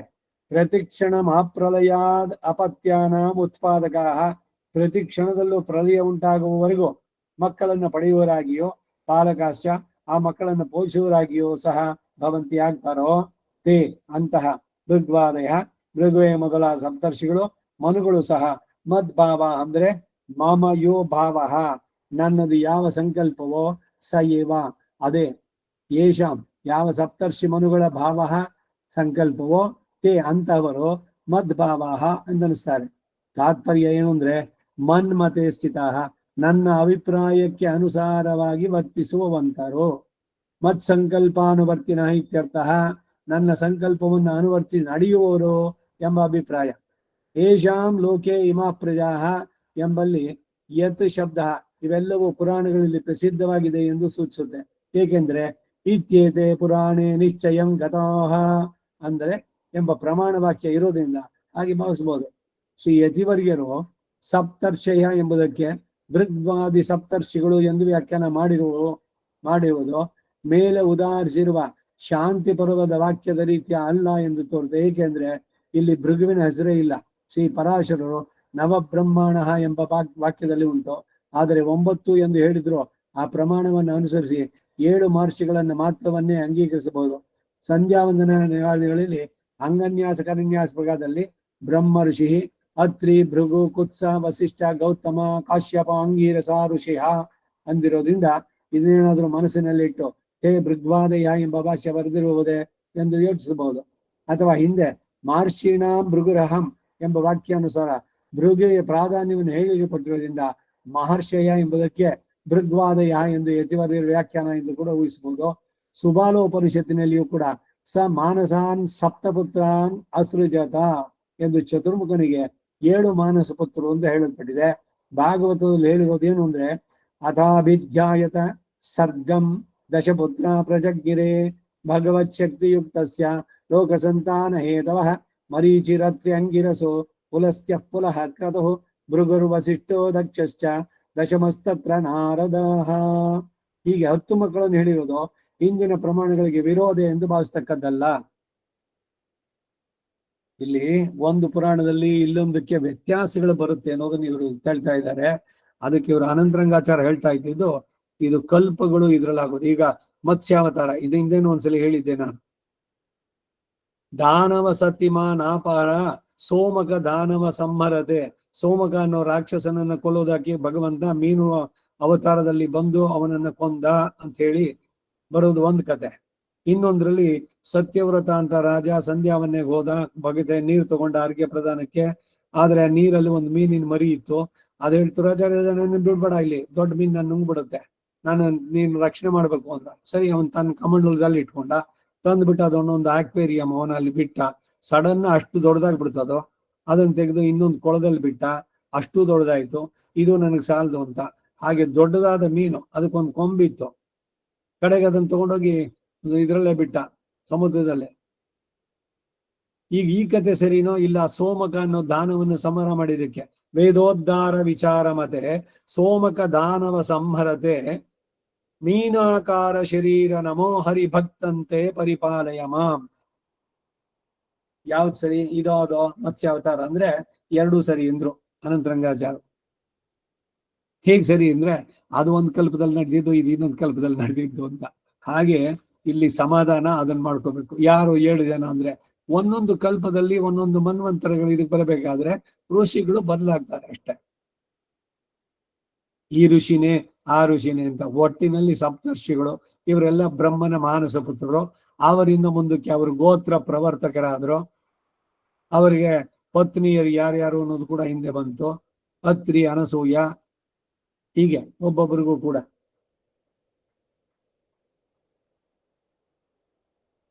ಸಮಾನಸಾನ್ ಸಪ್ತಪುತ್ರಾನಿ ಅಸುಜತ. ಉತ್ಸಂಗಾನ್ ನಾರದೋ, ಇವರುಗಳಿಗೆ ಹೇಗೆ ಚತುರ್ಮುಖ ಶರೀರದಿಂದ ಹುಟ್ಟಿದ್ರು ಅನ್ನೋದು ಮುಂದೆ ಹೇಳುತ್ತೆ. ಉತ್ಸಂಗಾನ್ ನಾರದೋ ಜಜ್ಞೆ ದಕ್ಷೋಂಗುಷ್ಟಾತ್ ಸ್ವಯಂಭುವ ಪ್ರಾಣಾದ್ ವಸಿಷ್ಠ ಸಂಭೂತೋ ಮೃಗಸ್ತ್ವಚಿ ಕರಾತ್ ಕ್ರತು ಪುಲಹೋ ನಾಭಿತೋ ಜಜ್ಞೆ ಪುಲಸ್ತ್ಯ ಕರ್ಣಯೋ ಋಷಿ ಅಂಗಿರಾ ಮುಖದೋಕ್ಷ್ಣೋ ತ್ರಿರ್ಮರೀಚಿ ಮನಸೋ ಭವತೆ ಎಂದಾಗಿದೆ.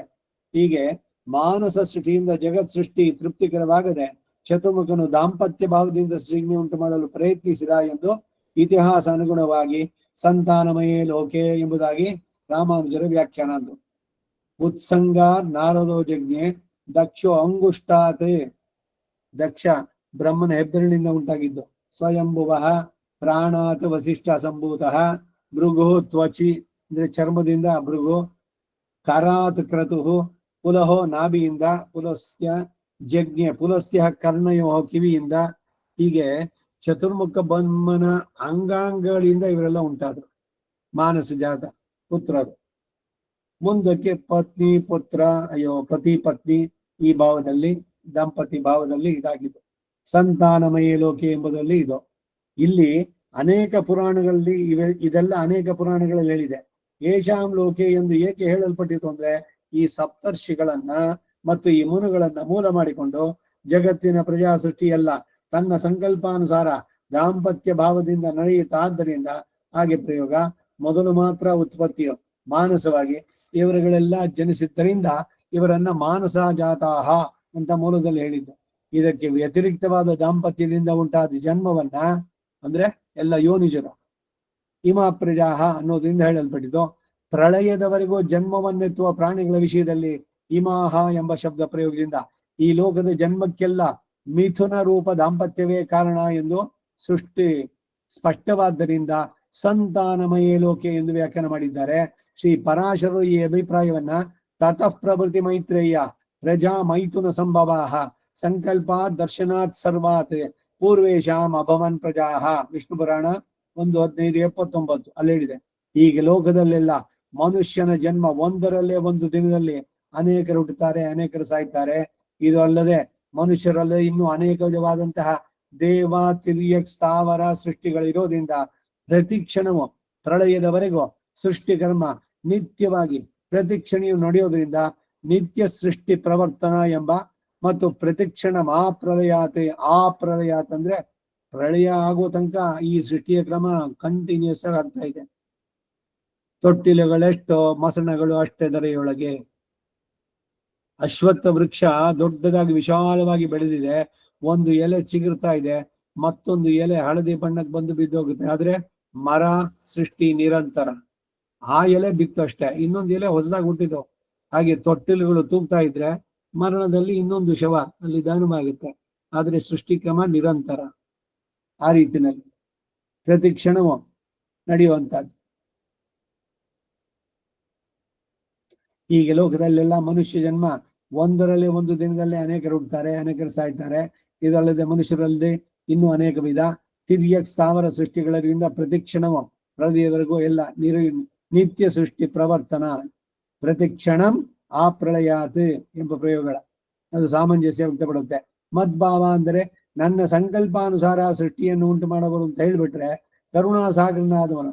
ಹೀಗೆ ಪ್ರಜೆಗಳಲ್ಲಿ ಕೆಲವರನ್ನ ರಾಜ್ಯಾದಿ ಆಡಳಿತಲ್ಲೋ, ಕೆಲವರನ್ನ ದಾಸ್ಯ ವೃತ್ತಿಯಲ್ಲೋ, ಕೆಲವರನ್ನ ಸುಖಿಗಳನ್ನಾಗಿಯೋ, ಕೆಲವರನ್ನ ದುಃಖ ಬಾಕುಗಳನ್ನಾಗಿಯೋ, ಕೆಲವರನ್ನ ಐಶ್ವರ್ಯಯುಕ್ತರನ್ನಾಗಿ, ಕೆಲವರನ್ನ ದರಿದ್ರನಾಗಿ, ಕೆಲವರನ್ನ ಬ್ರಹ್ಮವಿತ್ತಗಳಾಗಿ ಜ್ಞಾನದಿಗಳಾಗಿಯೋ, ಕೆಲವರನ್ನ ಹಿಂಸಾದಿ ಕ್ರೂರ ಕರ್ಮಗಳಲ್ಲಿ ಅಭಿರುಚಿ ಉಳ್ಳವರನ್ನಾಗಿಯೋ ಸಂಕಲ್ಪಿಸಿ ಸೃಷ್ಟಿಸುವ ಹಾಗೆ ಮಾಡಬಹುದೋ ಎಂಬ ಸಂದೇಹ ಉಂಟಾಗಬಹುದು. ಇಂತಹ ವಿಷಮ ಸೃಷ್ಟಿಗೆ ತಾನೇ ಸರ್ವ ಕಾರಣನಲ್ಲ ಎಂದು 8ನೇ ಅಧ್ಯಾಯದ 8-9ನೇ ಶ್ಲೋಕದಲ್ಲಿ ಅಲ್ಲಿ ಉಪಪಾದಿತ. ಇಂತಹ ವಿಷಮ ಸೃಷ್ಟಿವಾದಂತಹ ದೇವ ಮನುಷ್ಯ ತಿರ್ಯ ಸ್ಥಾವರ ಸೃಷ್ಟಿ ರೂಪವಾದ ಭೂತಗ್ರಾಮವನ್ನ ನಾನೇ ನನ್ನ ಸಂಕಲ್ಪ ಮೂಲಕ ವಿಸರ್ಜಾಮಿ ಪುನಃ ಪುನಃ ಹೀಗೆ ಮಾಡೋದ್ರಿಂದ ತನಗೆ ವೈಷಮ್ಯ ನೈರ್ಘೃಣ್ಯಾದಿ ದೋಷಗಳು ಇಲ್ಲ ಎಂದು ಅದರ ಮುಂದಿನ ಶ್ಲೋಕದಲ್ಲಿ ತಾನೇ ಹಾಗೆ ಸಂಕಲ್ಪಿಸಿ ನಡೆಯುವುದು ಸ್ವತಂತ್ರಿಸಿ ಅಲ್ಲ, ಕ್ಷೇತ್ರಜ್ಞರ ಕರ್ಮಾನುಗುಣವಾಗಿ ಸಂಕಲ್ಪಿಸಿ ನಡೆಸೋದ್ರಿಂದ ತನಗೆ ಯಾವ ವಿಧದ ಆಕ್ಷೇಪಣೆ ಇಲ್ಲ ಅನ್ನೋದನ್ನು ವ್ಯಕ್ತವಾಗಿ ಹೇಳ್ತಾರೆ. ಆದ್ದರಿಂದ ಅವರೆಲ್ಲ ಮದ್ಭಾವಾಹ ನಡೆಸುವರು ಎಂದು ಹೇಳೋದ್ರಿಂದ ಯಾವ ವಿಧವಾದ ವಿರೋಧವೂ ಕೂಡ ಇಲ್ಲ. ಮದ್ಭಾವ ಎಂದರೆ ಮನ್ಮತೆ ಸ್ಥಿತ ಎಂಬ ವ್ಯಾಖ್ಯಾನ ಹೇಗೆಂದರೆ ದಾಸಭೂತರು ಪ್ರಭುವಿನ ಆಜ್ಞಾನುವರ್ತಿಗಳಾದ್ದರಿಂದ ಪರಮಾತ್ಮ ಸಂಕಲ್ಪಾನುಸಾರವೇ ಅವರ ಸಂಕಲ್ಪವೂ ಸಹ ಎಂಬ ಭಾವನೆಯಿಂದ ಹಾಗೆ ವ್ಯಾಖ್ಯಾನ. ಇದರಿಂದ ಶ್ರೀಕೃಷ್ಣ ಭಗವಾನ್ ರವರ ನಿಯಾಮ್ಯ ವರ್ಗವು ಕೂಡ ಅತಿ ಅದ್ಭುತವಾದದ್ದು, ಅವರ ನಿಯಮನ ಶಕ್ತಿಯು ಅದ್ಭುತವಾದದ್ದು ಅಂತ ತಿಳಿಸುದು. ಹೀಗೆ ಪರಮ ಆಶ್ಚರ್ಯಯುಕ್ತವಾದದ್ದು ತನ್ನ ಲೋಕ ಮಹೇಶ್ವರತ್ವ ಅಂತ ಅಂದ್ಬಿಟ್ಟು ಉಪದೇಶಿಸಿದರು.